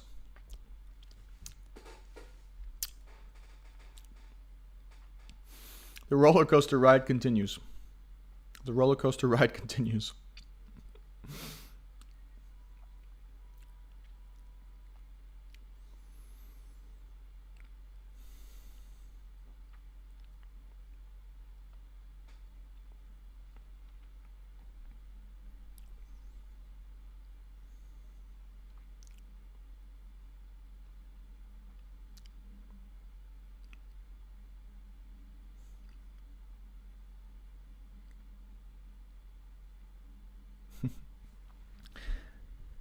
This is where we have the opportunity to end our suffering.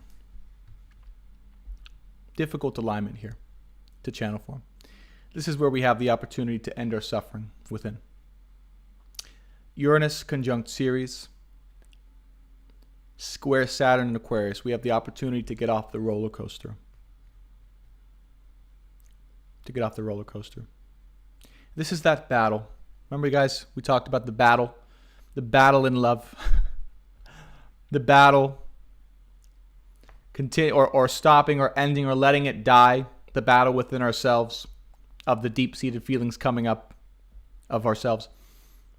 Right here. Okay. And on June 8th, right, the battle that wants to die, the battle is that's ready to be over, is the battle within ourselves to accept every single part of ourselves unconditionally. In and despite the apparent consequences it may have on a societal level. Saturn and Aquarius. It's only once we accept these darker parts of ourselves as truth within ourselves that we can, one, be fully empowered, but also have them under our conscious awareness or conscious control.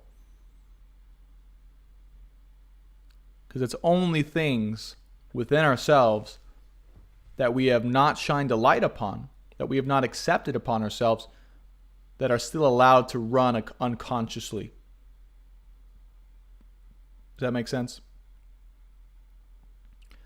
Like those parts of yourself that you may not have accepted fully, those desires within yourself that may be repressed in some way, right? That you find yourself battling to keep down, like, no, I'll stuff you down. Like, that's not okay for me to feel that way. It's not okay for me to want that thing. It's not okay for me to be in that energy. No, I ignore it. I disembody. I disconnect it. I don't want you. Go away. That battle that you've been going on with yourself for years and years and years, just it's time to accept. End the battle. Throw in the white flag. Put the sword down. The battle's over. You have the opportunity to end it. But you have to be brave and say, no matter the perceived consequences of me accepting this part of myself, I know that if it is a part of me, it is out of love. It is out of and it is made of unconditional love. There is a purpose for it. And I choose to accept and to embody this fully, despite the seeming or perceived consequences for myself in society or society overall. Accept and to love those parts of yourself, those darker parts especially. The violent parts, the angry parts, the sexual parts, the gross parts, the disembodied parts. Now, accepting those parts doesn't mean pursuing them. Does that make sense? Accepting those parts does not mean pursuing them. Okay? It means being aware of them and loving them and accepting them. Because they're there and they're a part of you and there's a purpose.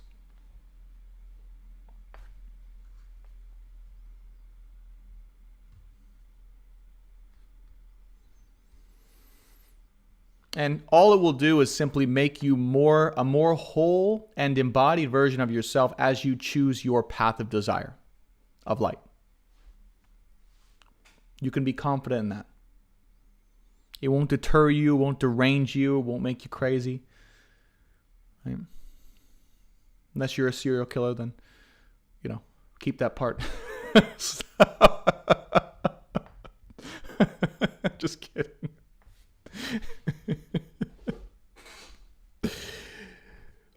No, I joke. That's a whole nother topic. We won't get into that. But I think you guys get my meaning. All right, let's keep moving on. So June 9th here. June 10th, let's keep it moving here. Actually, let me go back to June 9th. Okay, good. So, wait. Oh, wow. Yeah, June 9th and June 10th. So the core epitome, the climax, okay? I'll keep it at the climax of this that I'm saying occurs on June 9th and June 10th, okay?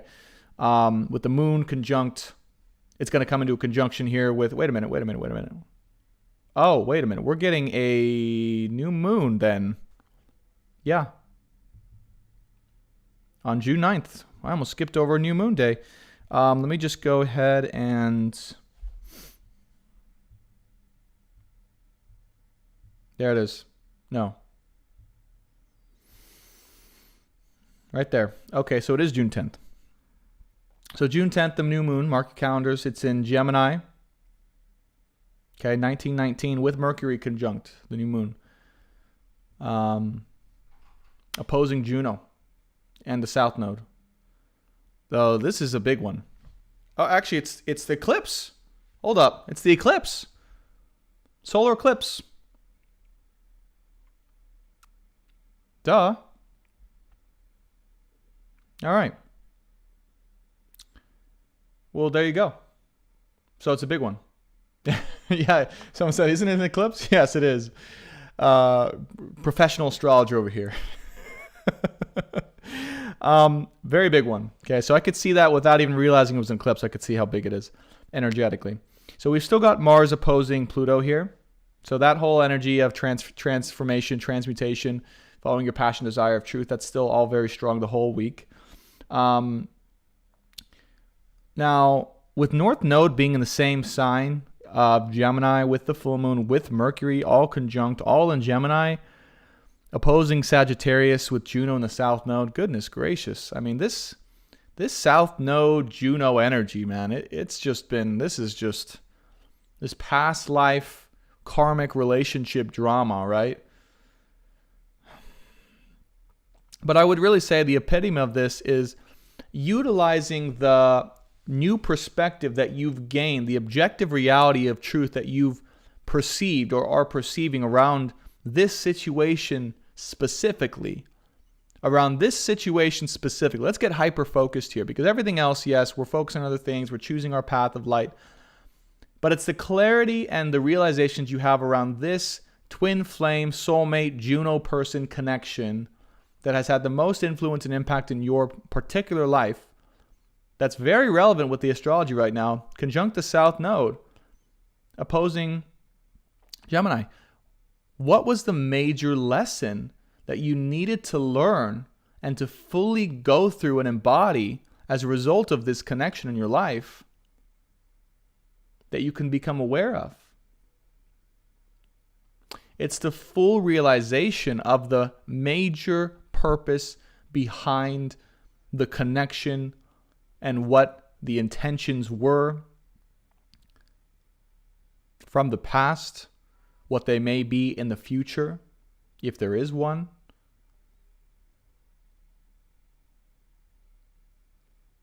And it's the allowance of that truth to come in, channeled deep within. If you allow that truth to flow through your crown chakra down into your body and to embody that way of being in that truth, that will set you free. That will set you free. Because it will be a shield against the feelings or the beingness of itself, if that makes sense. There's an energy of beingness from this connection itself, the weight of it, the depth of it, the significance of it, that causes feelings, that causes energy to be perceived within the self. And if there's no awareness of the why, of the higher perspective, of the intentions of the why this is all happening, then that beingness of energy itself can basically take over and cause a lot of confusion, cause a lot of suffering, cause a lot of misdirection because of the chaos of itself. But on June 10th, we will have order. We will have order. We will have understanding and truth. We will have logical clarity. We will have fullness of knowledge, of perception about exactly why and what this connection was and the purpose it served in our life. And for those of you guys who are new or wondering what the twin flame connection is, I see a couple comments here. Don't worry about the twin flame term. Don't worry about that. If Juno is talking about a specific person in your life that has caused you the most amount of growth and lessons, hard lessons through the power of love and true love, that is who we're talking about. If you're dealing with love in some way, romantic love, learning lessons through that. So, the other thing that's happening is we're also moving farther away from it here. Big time. Big time. I just felt it. I felt a huge separation here. An energetic separation, a culmination and a separation energetically of like, whoa, okay, now we've got some distance between ourselves and this thing, this person, this situation, in a positive and healthy way that's necessary for the time being. Because remember, with South Node conjunct Juno, these are lessons karmically from the past, from past lives, past life karma that's being wrapped up, not future life and destiny. Do you guys see that? It's not going forward. Being fully involved in the feelings of the beingness of this situation that you've had with the person is not the way forward anymore. It was karmic lessons and justice that needed to be wrapped up at this particular time in your life so that you could understand and grow and be more of yourself, and now be able to move forward with the fullness and integration of all of the understanding of why. So we've been being asked a lot in love, obviously, to move forward through the unknown, move forward through the unknown, move forward through the unknown, trust, trust, trust, trust, trust. And that truth is now finally able to be shared, yes, I'll say it fully, on June 10th through the light of the sun and Mercury. So get ready for that on June 10th.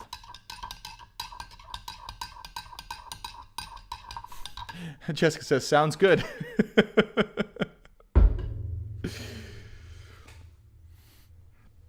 The truth will be known here. The truth will be known here. Okay, you will know. One way or another, you will know. I don't know where it's going to come from, right? But the truth will be known. Now, by the way, I just want to share this too. Everything that's happening, if I am talking about love specifically, right? Know that it's also a microcosm of what's happening on a collective level. I really want you guys to be aware of that. Is like the lessons that we're learning when it comes to love and our personal situations and connections are also happening on a collective, societal, worldly, and political level. So if you look at the lessons the world is learning when it comes to certain people, I'll say, maybe in powerful positions in the world and society, right? There's also truths coming out about their way of being or their reality or the intentions or anything like that that's been hidden from us that is coming out fully to be seen and known, right? June 10th here being a major one for the world as well. So get ready for some major truths to be known, and that truth to be causing some major shifts in your reality and the world's reality overall. It will be of epic proportions. Okay. All right, so June 10th, that's going to be obviously the the climax of the week. Yes, very funny. Let's keep moving forward. So that's on June 10th. We'll finish up here the last couple days. So then Mercury and the Sun come into an exact conjunction on the 11th of June, 2020. Excuse me.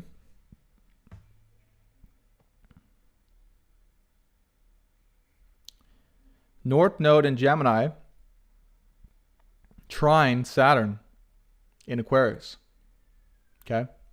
So this is what I'm talking about when it comes to societal change. Truth. There it is. That's why the channel. That right now, here's the moment. Everyone watching right now, everyone who's stuck around, this is the moment that this channel was, or this video was called The Light of Truth. Just so you guys know, I have no idea why sometimes when I title these videos in the parentheses, I don't know why. I don't know what they mean. I don't know what they're for. I find out throughout the live stream. What came to me for this one is called The Light of Truth. On this day, the 11th. It's the light of truth that will show the way. We who show the way, you who shows the way, and you guys, Aquarius, watch the Aquarius video. You who shows the way forward is of and from the light of truth only. Those who show the way forward will be in fully their light of truth. And the truth will be known. The truth will set people free. That is the way forward. That is the only way forward, by the way.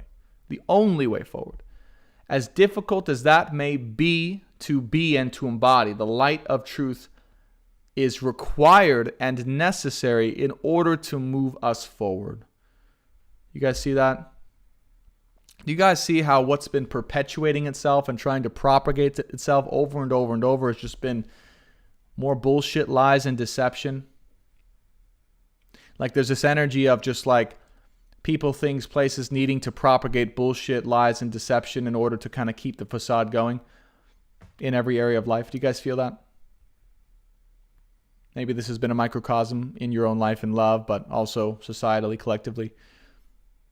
And it's like we've gotten so far down the rabbit hole of propagating bullshit, lies, and darkness and deception that we don't even know where to go anymore. We don't even know what the way forward is because there's so much of that. So it requires people brave enough to sit in the light of truth, who are willing to sacrifice, really, themselves in a way, be martyrs for the light of truth. To say, this must end now. The truth must be said and shared no matter what the consequences are. Common theme in this reading. Because we know the truth must be shared in order to actually move forward again. Even if it means death. Because it may seem like death for some of us. Yeah? Do you guys feel that? It may seem like death for some of us. If you guys really think of the consequences of speaking out your own truth, there are consequences to speaking the truth. It's not just all, hey, yeah, we're light warriors, we're here to save the world and everything's going to be great. No, it's not. There are consequences, real life consequences to speaking the truth. And one of them might be death. Meaning your perception of what would happen if you were to speak the truth would be death. And yes, this may go back to past lives, yada, yada, yada, right? Where you may have been crucified by telling the truth for telling the truth. But that must happen now. Someone's got to do it. Someone's got to do it. Someone's got to be that in order for things to actually start to move forward again. Okay? So things might have to go backwards a little bit. And we're basically just going to have to say, you know what? All right. Yeah, as a society, maybe we fucked up a little bit. Maybe there were these lies and deceptive truths told. Here it is. Here's where we all stand at this current moment in time. And from this place of truth, where do we go from here? But you can't get to that conversation in love and in life if you're not willing to embrace the truth for what it is. If you're stuck in the land of deception and you're not in the land of truth, then you can't get to that place of where do we go from here, because the place that you are at is not truth. It's not solid. It has no grounding. And without grounding, it has no ability to move in a certain direction. So that's what we need to do as a society and as a collective. And every single one of us, I'm asking and inviting all of us, right, to be true love warriors, is to embody this truth if you want to, and if you're willing, if you're ready, in every area of your life. It starts from within, and it starts from within each and every individual. And do not think for 1 second at 2:12 on the live stream, do not think for 1 second that you embodying your truth in your own individual life with the individuals that you come into contact with are not of integral importance when it comes to being a part of this mission for the world. Because it is. Every single person that you embody your greatest truth around, even if it's 1 or 2 individuals a day or 1 a week even, changes the course of history. Okay. June 12th and June 13th. We'll finish up here. Venus conjunct the moon in Cancer. Thank goodness. A little bit of lightheartedness, a little bit of fun here. Whew. We had to get serious for a second, guys. We lost some viewers. We lost some viewers with that one. That's okay. Venus conjunct the moon in Cancer here. Good. after the heaviest depths of the intensity here with the eclipse, the solar eclipse of truth, right? A little bit of lightheartedness, a little bit of fun, a little bit of self-love, a little bit of enjoyment, a little bit of fun. Do something really fun on this day. Enjoy your damn life. Have a good time. Okay? Enjoy the lighter aspects of life. Appreciate your own self. And contemplate how you can enjoy the ride even more. What things can you do in your own life to allow you to just simply enjoy the ride itself? What things, I almost spilled the cacao. What things can you do in your own life to help you enjoy the ride even more? We've got Venus conjunct the moon, sextile Uranus, and Ceres here. Okay. What can you do to make life a little easier, a little more enjoyable? Okay. What things can you do? That's it. That's it. Just reward yourself. Okay. Promise me. You don't have to promise me, but make an agreement, right? On June 12th, after you made it through, you're going to make it through the portal. You're going to make it through the dark portal here. Find ways on the 12th to make life just more pleasant, more enjoyable. Okay? Okay. All right, let's finish out here on June 13th. Ooh, what a ride. Yeah, June 13th, moon comes into a loose conjunction here with Mars, which it will be conjuncting Mars later that night. Or, wait.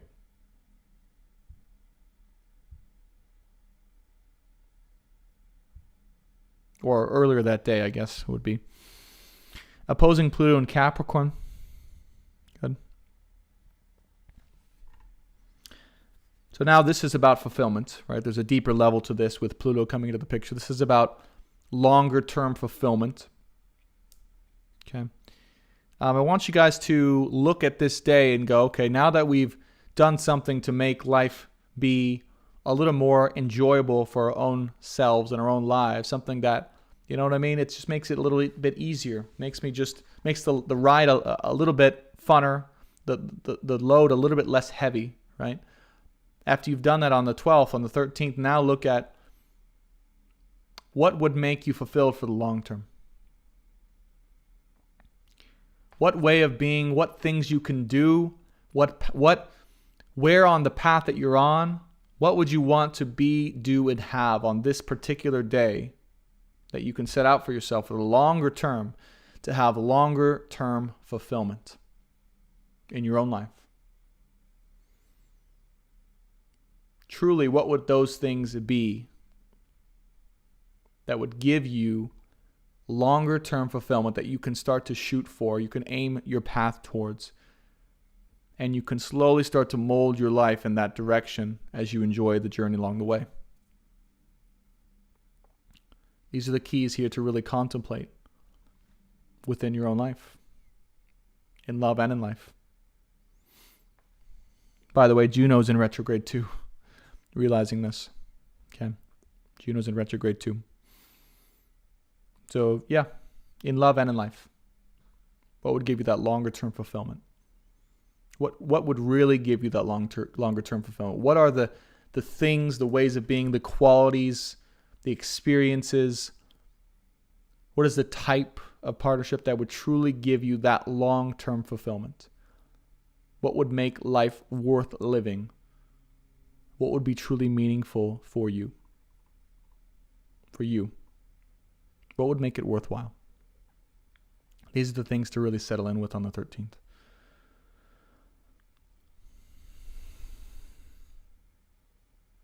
Because it's hard.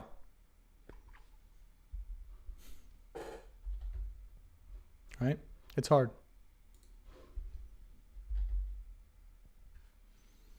Life is really hard. So ask yourself, really, if I'm really going to engage in this really difficult life, then what for me would make that actually worthwhile? If I'm really going to be a warrior of love, a martyr for truth, right? Then what would I actually want to accomplish in the meantime? with my own life? Who do I want to become? What would give me excitement, passion, and fulfillment of desire for the long term? And be specific about it as well. Be specific about it. Don't just be generic about it. Say, oh, be specific about it. Imagine and envision exactly what it would take for you to make this life worth living, with the theme of no matter the consequences. And once you have that truth, no matter the consequences, again, no matter how that makes you seem or be to society or to anyone else who's influencing you in your life, once you have that specific truth, the thing that would truly make it worthwhile for you to accomplish and to be and to do in this extremely difficult existence of human life here on earth, then you get to embody the power of I am and I choose to go create those things, to embody those things, and to experience those things as best as you possibly can. Because at the end of the day, that is exactly why we are here. A big part of why we are here is to simply experience and to experiment with what is possible and what we are capable of living, doing, being, and creating in this lifetime. The question of, can we really create that thing in our life if we actually put energy, time, and effort and intention into it? Could we really create that ultimate reality that we want to experience? Is it actually possible? And then engaging in the fun of trying it and actually really seeing, wait a minute, this thing might actually be possible. It might actually be possible. And as you play with that energy of choosing that reality and really just getting curious and seeing for yourself if it's really possible to build that life that you want to live just by giving it a shot. And then discovering it along the way, wow, it really is possible. I can do that. You inspire others to do the same. By choosing and being brave enough to venture into the unknown of seeing whether or not your dream is possible to make real and manifest and to create and to do and to be, you show others the way forward.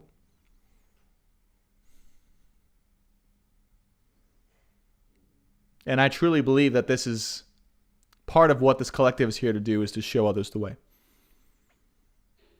In love and in life. What is possible.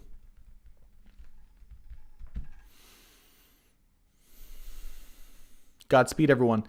That concludes our channeled messages for the live stream, the astrology, and the channeled tarot. I hope you guys enjoyed.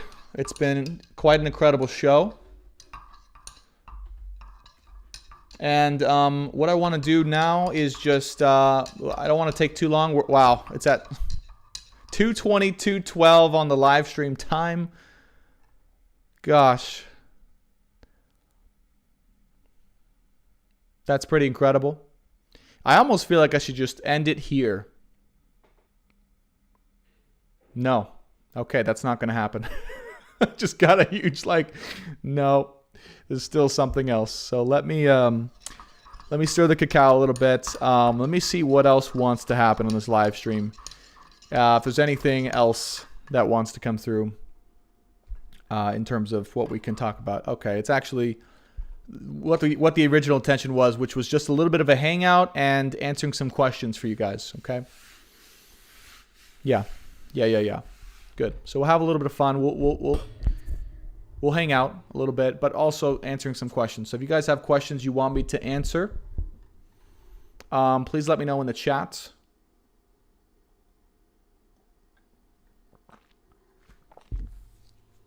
If you guys have questions for me, if you guys have questions about what was channeled today in the live stream, if you're confused about anything generally, okay, if you want to know specific techniques and magic and medicine in order to find these things, please ask away.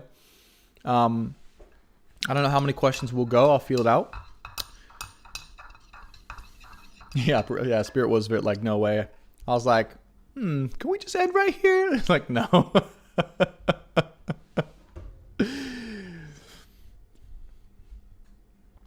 Okay.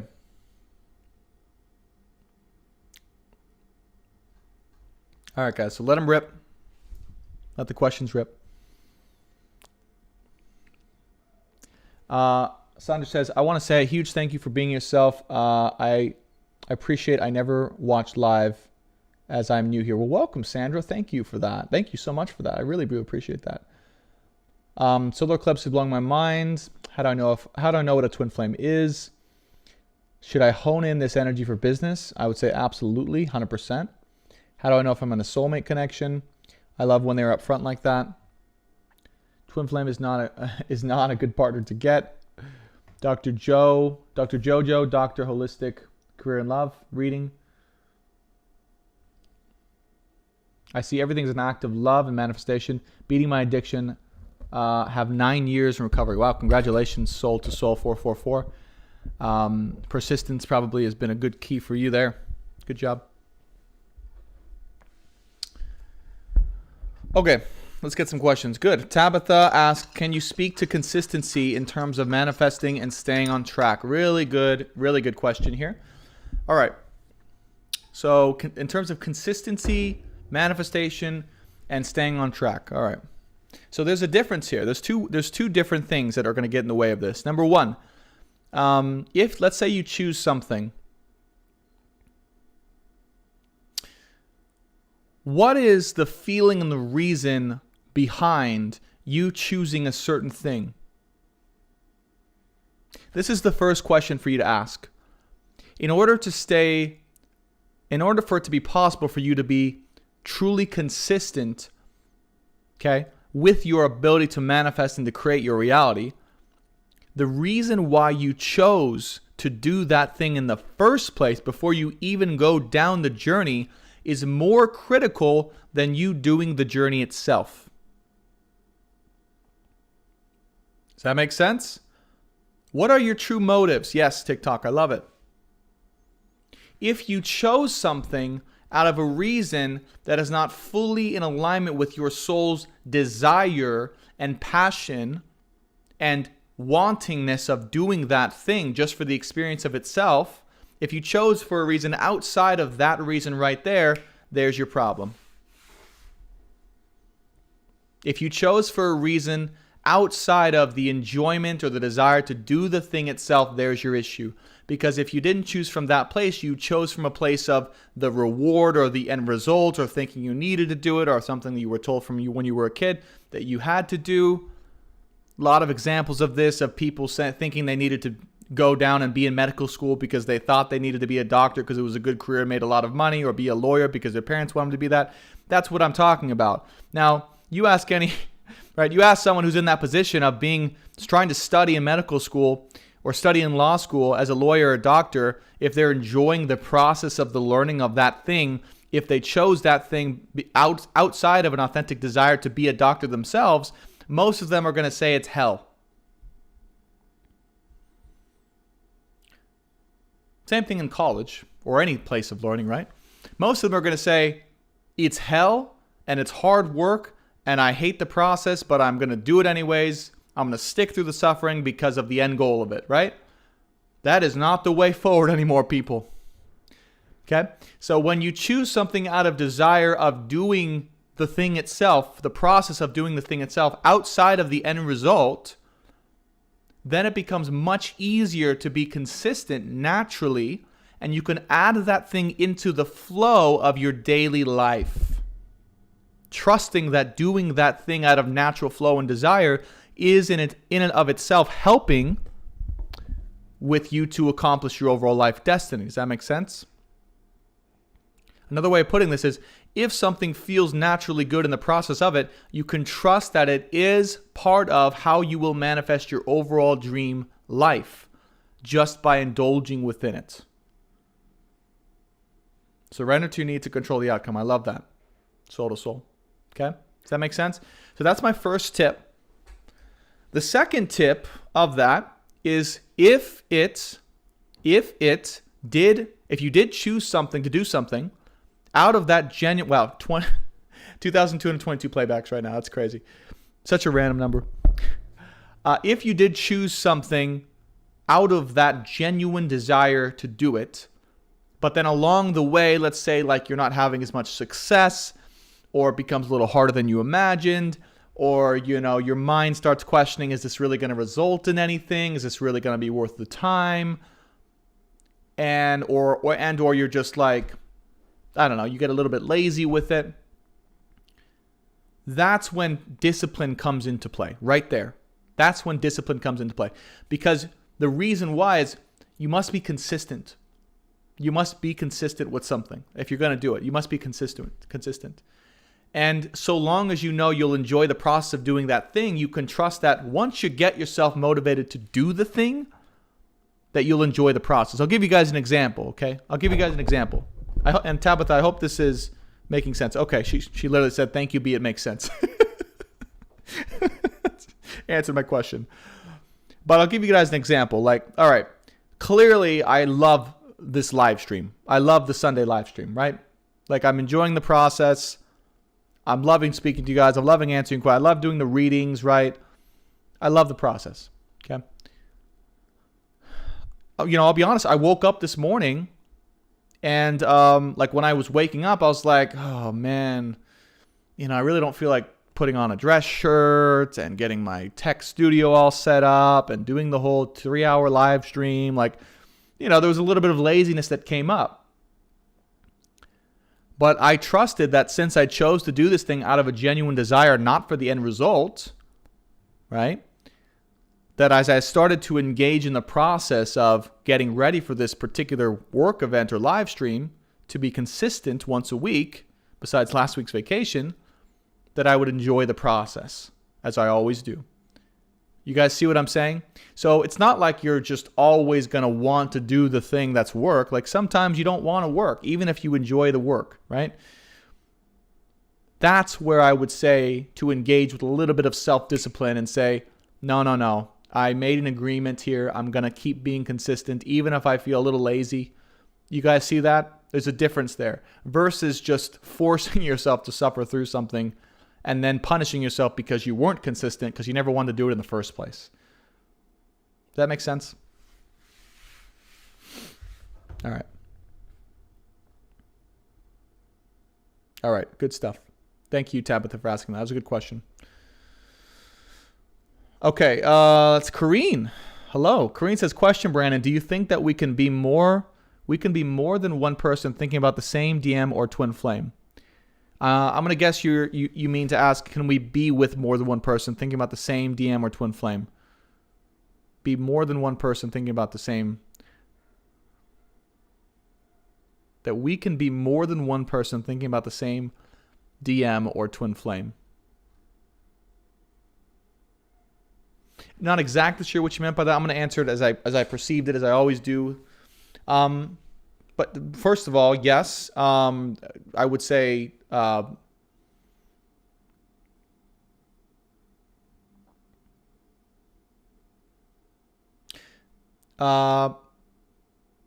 there be? Actually, I think you mean, can there be more than one person outside of the masculine or the twin flame thinking about that one person? I think that's what you mean. Could there be multiple people there? Clarify if you can, if you mean something different. But one, I would say yes. I would say also, though, thinking and feeling are two different things.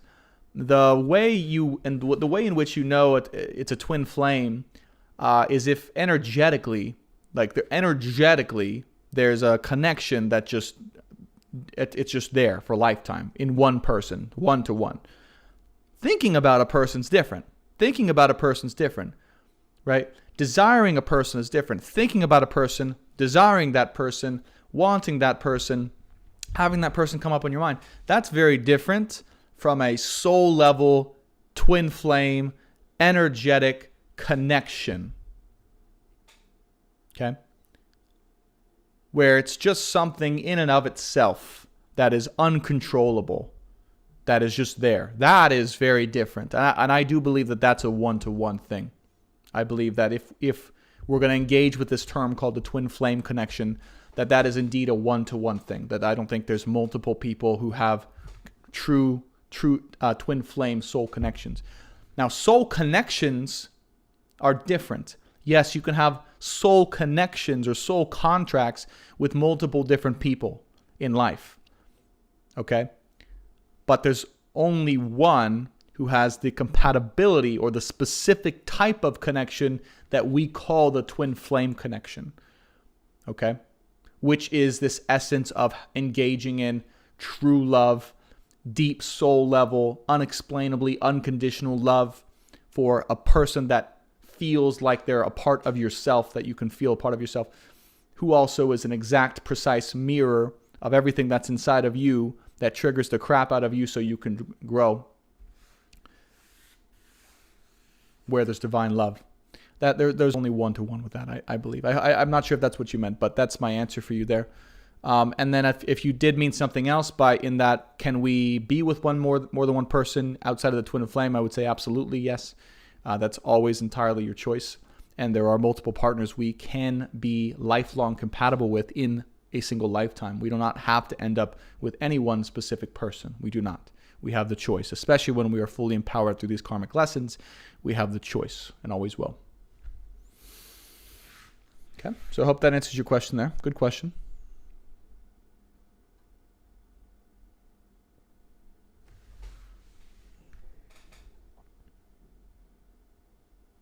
Let me see if I can pick up on any other questions here.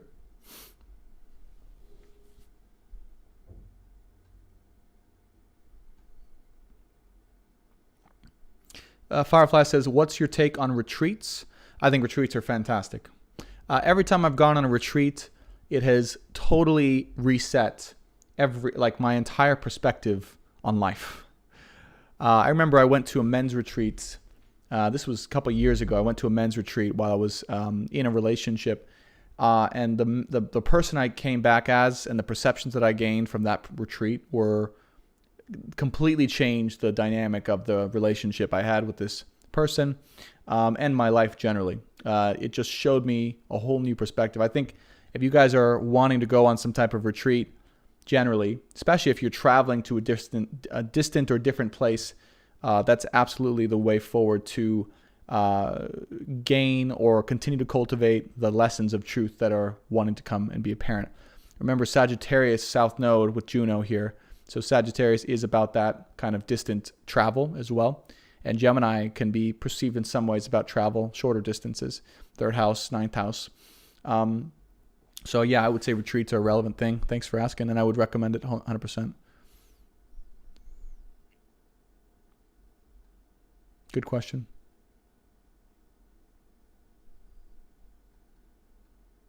KG says, I felt special my whole life, but yet I've always been my own worst enemy. But my life has changed so much in the past 6 months. I believe in myself. I feel like I'm here for something else. That's amazing, KG. Thank you for sharing. I agree with you. What an incredible last 6 months of change, right? Incredible. I mean, you guys, the difference is night and day. You guys go back 6 months.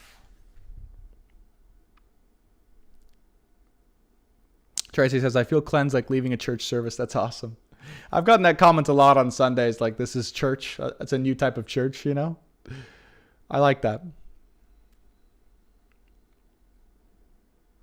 Crystal says, that's all I need is an absolute true divine friendship. Awesome. Candria says, what about the zombies and the woods? I'm not sure about those. We'll face that. We'll face that when it comes to that point in time. The zombies come out. I would get some guns, though, for sure. At that point, I would get some guns. That's when we might have to bring out the real swords, okay? Riva says, hi, Brandon. What is your take on cryptocurrency? What an amazing question. I happen to be blessed with several people in my life who are quite successful with cryptocurrency. I'm not one of them. I've never been able to make money from crypto. I've tried many times. I did have Bitcoin back in the day in high school when it first came out. And if I had held that, as everyone will say now, I would have been rich. Oh my gosh. It just was not my way forward of gaining wealth. I know that now. But I do really feel that there's a movement in and of itself to crypto. What I feel is going to happen with the crypto market is it's all going to consolidate into like 3 or 4 or 5 or maybe 3 major coins. Like all of this bullshit with all of the like little currencies popping up and having the meme currency and shit like that. It's not going to be a thing as regulations get more and more implemented within society in the world. Especially like China, and then the US is going to follow suit of regulating cryptocurrency and creating their own federal cryptocurrency. The market's going to consolidate itself to having these currencies, like 3 or 4 main ones again, that are going to stand the test of time. Bitcoin will probably be one of them, Ethereum, and who knows. I have no idea. This is just pure speculation. But I do think it is very important because remember, the nature and the movement of cryptocurrency itself is also in the light of freedom. It's in the light of like independence and empowerment and non-regulation. Okay, so it's outside of the regulation of any governing body or control, and so it's one vehicle or asset that can be held for that particular purpose. Because it has its own inherent value created through the way it's made. It's actually its own little insurance policy against control, if that makes sense. So what I mean by that is if all else fails, if shit hit the fan and the government tried to take over and be tyrannical, then Bitcoin, because of the way it works, theoretically can and should and would be used as a form of the people's currency. Because government can't necessarily touch the way. Now, government can affect, people being able to use it. It gets complicated, but that's what I think about it. In general, I think it's a very positive thing. I've actually known people, these people that I'm talking about, have been suffering in their daily lives through their jobs or their work, and then gotten into cryptocurrency fresh off the market, discovered they had a natural interest and skill at being able to trade and research these cryptocurrencies, and made a big living from it and changed their lives dramatically from it. So again, it's shown me from the theme of this of like it gives regular people the power back, right? And that's the whole theme of what's going on right now. Also in the world is like you guys can see like these meme stocks that Reddit traders are like driving through the roof to cause these Wall Street corrupt bankers to lose billions of dollars. The theme, right? Robinhood, things like that. It's causing and it's allowing people to take the power back and to redistribute the power in the form of money to be equalized. Now, one download I had too, and it's very important when it comes to wealth and money. I'll share this briefly. I don't want to go too deep into this.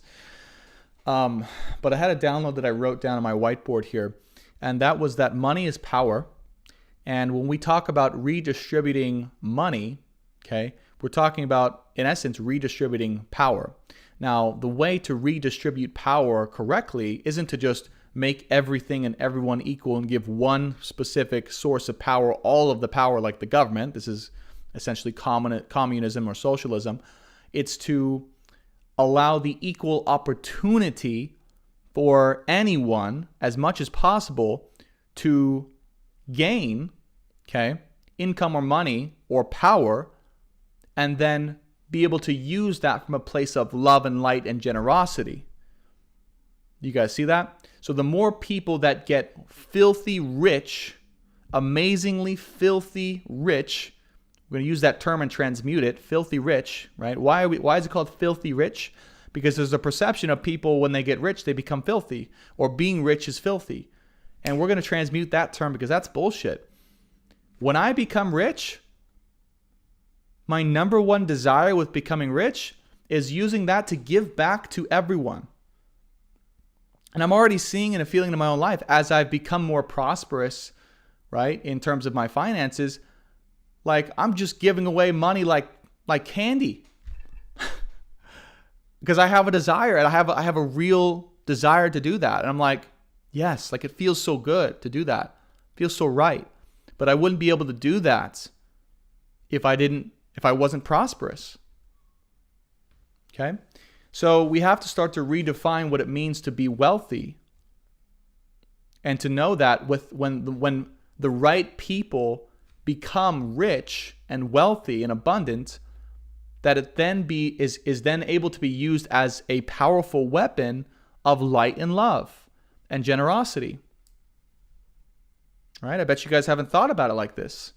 This is part of my mission too, by the way, is to teach what wealth can really be, to change, to transmute the connotations, the energy around wealth. Okay? One of the only things, by the way, that's keeping all of us from being wealthy, myself included, is the full trust in ourselves that we're going to use money in the right way. That we're going to be allowed to utilize the power of wealth and money and power. Really, it comes down to power, and to trust ourselves that we're going to use it and not abuse it. You guys see that? Yeah. So here's a little exercise you can do. I don't know how we got into this, but we're going to go here for manifestation of wealth and abundance for you guys, each one of your lives. Here we go. So if we are magicians, if we can transmute and have the energy to do that, which I can teach you guys right now, then here's what you do, is you take some certain amount of money that you want. For me, it was $10,000, okay? Just as an exercise. Take that amount of money, whatever it is for each one of you guys. You guys can list it in the comments and chat how much money that would be. Okay, just take $10,000 if you were to receive $10,000. Okay, feel into that amount of money coming to you. What feelings when you say that to yourself, when you feel that to yourself? Okay, what if I were to receive $10,000, $20,000, $30,000? You can keep increasing the limit.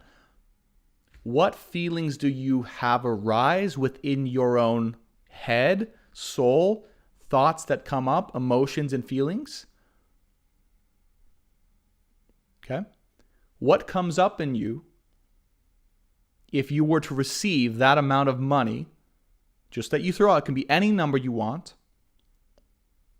And you can look at those feelings and go, those are the feelings, those are the beliefs that are still inside of me that are preventing me from receiving or being able to receive and manifest this amount of money in my life.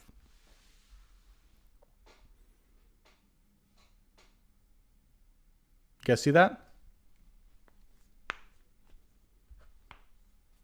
So let's just do it with $10,000. Okay, so I received $10,000. Okay, receiving $10,000. Oh man, oh my gosh, I'm doing this in real life. Okay, there's fear.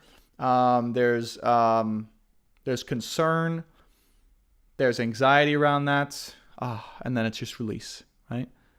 So what was the fear and anxiety from? What was the fear and anxiety from receiving that $10,000 that I wouldn't know what to do with it? These are the answers coming in as I'm speaking in real time, showing you guys how to do this, right? That I wouldn't know what to do with it. Why would I not know what to do with it? I've never had that amount of wealth before, all at once. Wouldn't know what to do with it. Wouldn't know what to do with it. Never had that amount of wealth before. And what is the fear around? What is the fear around not knowing what to do with? That I would lose it. You guys see that? Okay, that I would lose it. There's the fear. You guys see that? Yeah. Lose the money and get into debt. That's it. That was my personal one. Okay, so this is real. That was real. That was not just a made up thing. Did you guys see the process of that? So this is the true way to actually manifest wealth, to transmute. And you can do this with anything in your life. Okay? So you imagine that thing coming in, you feel the feelings that come up, you ask why the feelings are there, you get to the core root, deeper purpose about the beliefs inside of you, inherent and conscious. These are unconscious, by the way. I'm not conscious of that. I'm not conscious of, if I get $10,000, I won't know what to do with it unless I'll lose it and get into debt. No, this was just deeply inside of me, right? This is the limiting belief. Okay? That if I were to receive that amount of money, that would happen. So that's why it's not given to me. Because if it were given to me, that would be out of alignment with my core belief or fear. Okay? So I have to transmute that inner belief in order to receive that money. Okay? Tabby says, what if there isn't any fears? Doesn't have to be a fear. Doesn't have to be a fear. There's some belief. There's a belief. Otherwise, you'd already have it. So you'd already be doing the thing to have it.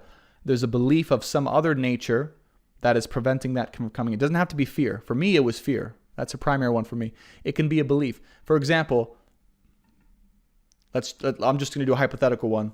$10,000 received. Oh, a different feeling, right? Disgust or anger, resentment.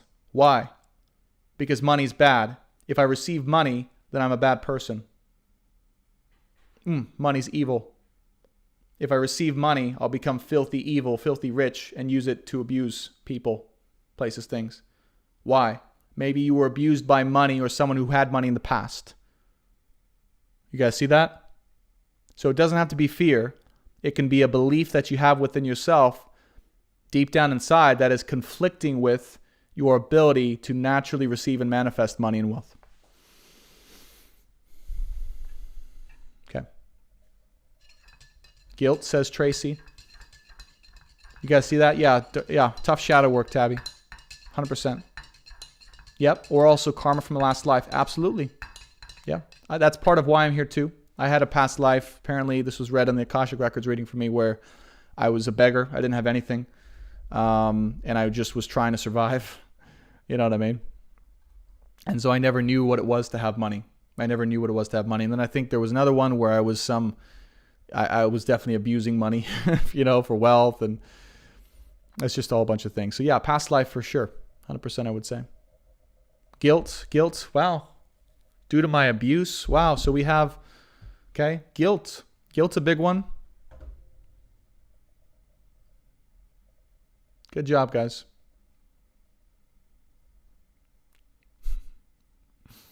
Lion King says, don't spend all that in one place.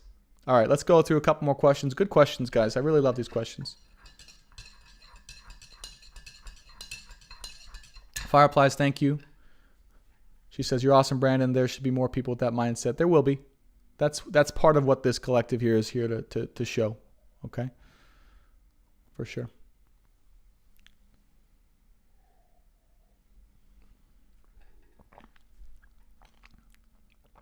All right, other questions. Let's see.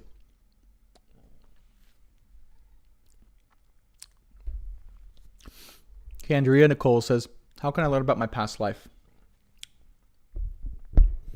First question that comes up, why do you want to learn about your past life?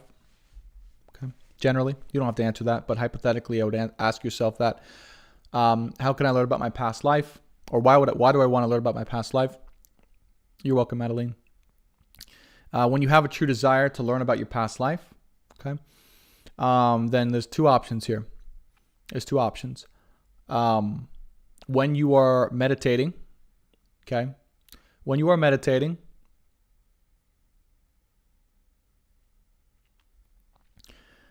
can ask your soul these questions.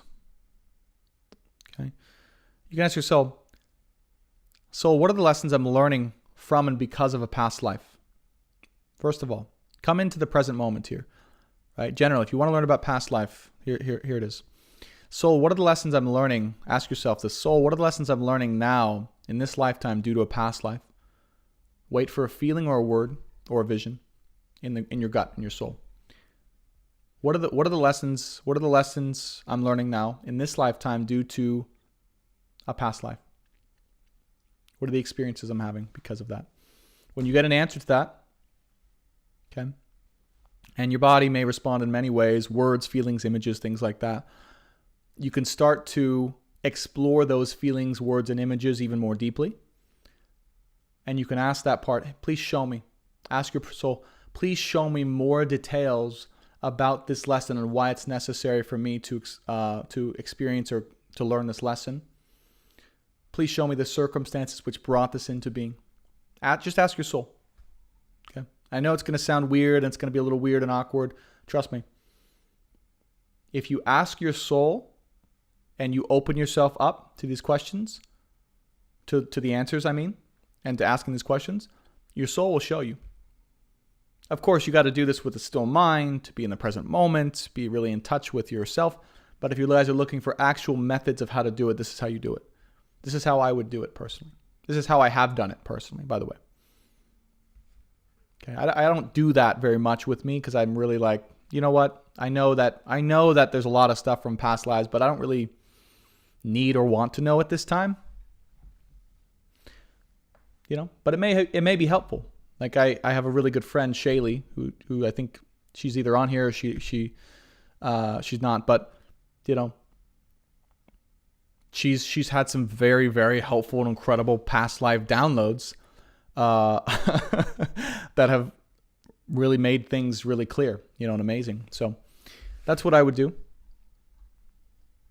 And if you're like, what, I don't know how to do that, it's not possible, or I just don't know how, then you can find someone. Okay. All right, I think it's about that time. We'll answer one or two more questions if there's anything. Okay. Soledad says, you need a reading. I was Egyptian. I think a lot of us were Egyptian in a past life together. I think there's a lot of this collective who came back from Egyptian times. I know I was as well. So yes, I agree.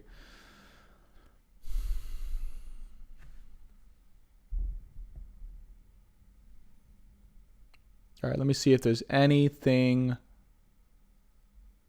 else.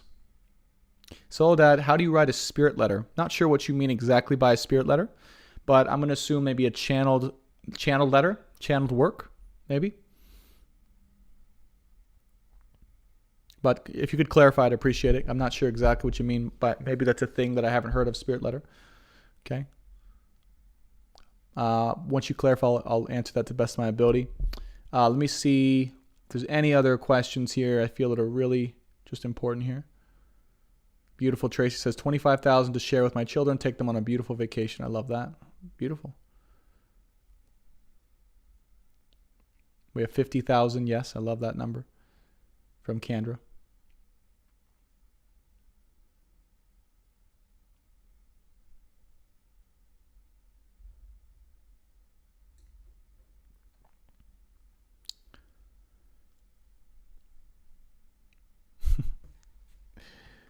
So Taylor says, interesting. Taylor says, I'm pretty sure I'm from Lemuria. Me too. So this is a Lemurian crystal. Lemurian quartz crystal was given to me a few years ago. I had no idea why it was given to me until a friend of mine, keep her private, revealed that we had a past life in Lemuria together. And then it was also very recently revealed that I am Pleiadian, or have a Pleiadian self who I get a lot of the guidance for or from. And it's a big reason why I have gifts the way I do, is because of my Pleiadian self that I'm channeling from or on behalf of. And then who's the other one? Arcturian.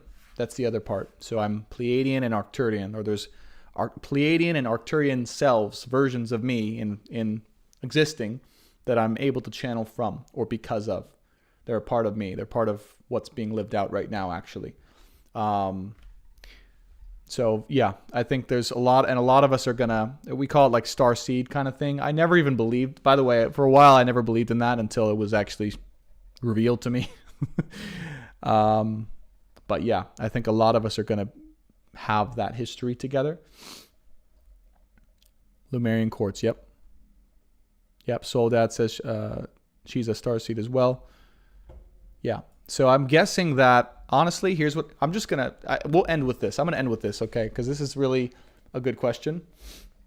Here's what I think's happening. If you guys get some downloads or some channeled insight around this, please let me know. Shoot me an email, because I'm really interested to know what's going on here. But I think this collective in particular is made up of I think it's made up of starseeds mostly.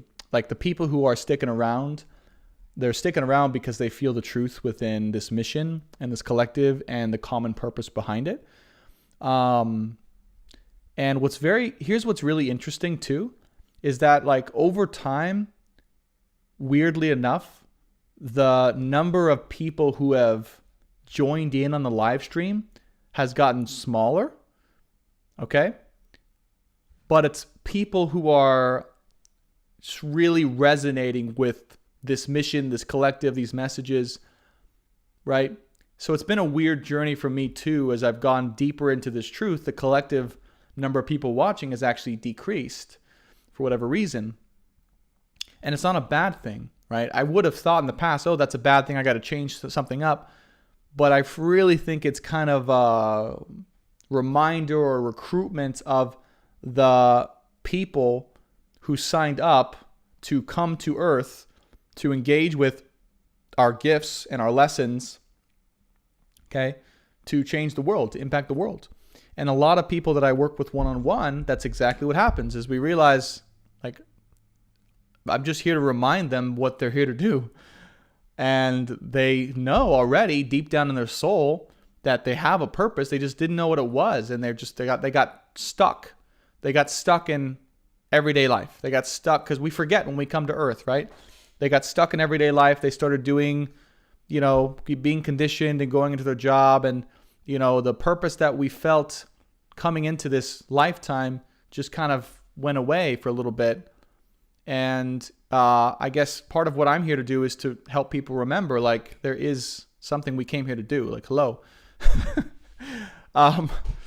And so I think possibly a lot of us, maybe being Pleiadian or Arcturian or some other star system, who lived together in some past life in Egypt. Okay, I know this is going to be crazy, but there's a group of us who lived in some past life in Egypt who were associated or involved in this twin flame journey with the same person that we dealt with back then that we're dealing with now, where this was it. Like, this was where we needed to incarnate and be a part of in order to shift the world, or to wake the world up, or to, right, bring the world into a positive place, or to help bring in the golden age, basically, to help bring in the age of light and knowledge and ascension, all those types of things. So that's all happening from the best of what I can channel and what I've found out so far. In case you are wondering here, the people I think who are here are going to have that inside of them. Otherwise, you wouldn't have stuck around. It would have been crazy long ago. Or you would have just came for the love update specifically, but not really wanted to stay for the other stuff. And that's okay. But that has been a filter a little bit, right? For who I feel that is really supposed to be here and supposed to wake up with me on this journey. So anyways, try to remember what you came here for, what your specific way of being, what your specific purpose is, and the way in which your embodiment of truth in your own soul is here to be of service for the earth and to wake the world up. That's why we're all here. I want you guys to remember that, okay, as we speak. This is the core group right here, the core group of people. As we make waves, basically. We make waves as this channel impacts the people. You guys are impacted. You guys step into your truth. You guys step into your soul. You guys do that in your own lives. You guys do that with everyone who comes into contact with you. They go do it in their lives. And we make waves across the world. That's what we're doing here. Okay? So it's beautiful. America says, I'm in shock. Ashley's applauding here. Taylor says, I really feel like you're right. I mean, it's funny you say that because since I've been watching, I figured out my purpose. That's awesome. Yeah, that's why I'm here. I said this in the TikTok live stream, by the way, if you guys are wondering. I wrote it in my board. I realized this all this week. That's why I said this Mercury retrograde has been the most powerful Mercury retrograde. My specific, Brandon's purpose as a soul is to ignite your purpose, is to help you realign and rediscover with your purpose. That's what my energy does naturally. If I'm really in alignment with myself and my greatest purpose here, broadly, my purpose is to wake each of you up to your purpose, to ignite your soul of flame and a fire, to reignite the passion and the purpose in your own life. That's my purpose. That's my greatest purpose. That's what I naturally do, just by being myself, right? And I have vehicles through which I do that, which is tarot and astrology. Those vehicles, right? Tarot is like they showed me it's a redirection of tarot is like a very potent redirection of truth for people, right? It's like you're on some path. Here's the actual truth of the situation, either to redirect you or to confirm where you're at and validate you. And astrology is a deeper exploration of channeling what your soul's individual purpose is. So those are the two vehicles that I use, but my greater, broader purpose underneath those vehicles is to wake people up, light their soul of fire. Okay. So anyways, enough about me, but that's that's what we all are here to do. And if that you've had that effect from watching the channel, that's what I do. So keep watching. If you don't know your purpose yet, keep watching. It might happen spontaneously along the way, and then and then you can start your own channel and let me know when you've started your channel, because I'd love to go join in and do a surprise raid on your channel. All right, let's end it there. That was great. 3-hour live stream. That was good. Couple last announcements. Personal sessions are open if you feel inclined to get one. All right, no pressure, obviously, ever. If you want one, I do astrology, channeled astrology, recorded readings for your birth chart, for your purpose, to really go in deep on what that is specifically in your life, given your nature.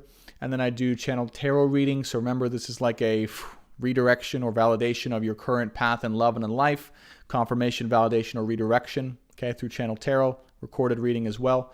And then one-on-one live sessions, okay, where, again, the purpose of it, basically, by being exposed to this conversation, I'm able to channel on your behalf, help you to rediscover or to find your truth or to work through the things.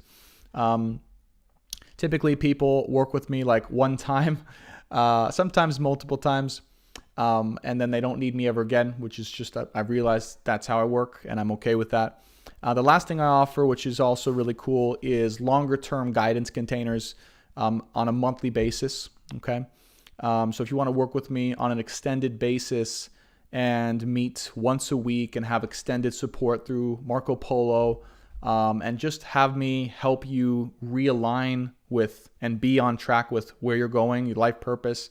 And part of it too, also just incidentally, is like creating your own thing, creating your own business, and becoming wealthy and abundant from that. That's been a theme of everyone I've worked with in a longer term container. Then I offer that as well. And you guys can check that out on brandontobias.com, my website, if you want to look at that. If you want to see a different side of me and watch as I go out and game in epic virtual adventures in the World of Warcraft on Twitch, and explore that whole side and reality of myself, and just be entertaining, but just know I go fully into the experience. So it's a lot of fun. You can follow me on Twitch at BTobias6. It's in the description below. So that's my current kind of 3 of Wands pursuit of how big can we get the following on Twitch to be, and how can I impact those people in a positive way. That's going to be a lot of fun. And then check out the Zodiac readings if you haven't already. We have all the Zodiac readings posted. And I appreciate you guys. Thank you so much for all the donations. I really appreciate that. If you've donated and I missed it, thank you so much. Thank you guys for your interactions and your engagement. Thank you for being here. Thank you for your support, okay? And yeah, just you being here gives me, right, more validation and support than you can even imagine in purpose. So thank you guys so far so much. Yeah, and if you guys want to play with me in WoW, if you guys want to play with me, and I'll share all that information. We'll just get a group of people playing together, questing in the world of Azeroth. That would be pretty fun. Oh boy. What up, Sana? You joined at the last second. There she is. Thanks, Sana. Sending you hugs too. Thanks for I missed you. I was like, where's Sana? But I knew you were out there doing your thing, doing your purpose, and that's what I love. So thanks for coming on and saying hi. We're just about to end. So thank you guys. And that's it. Love and light. See you next time.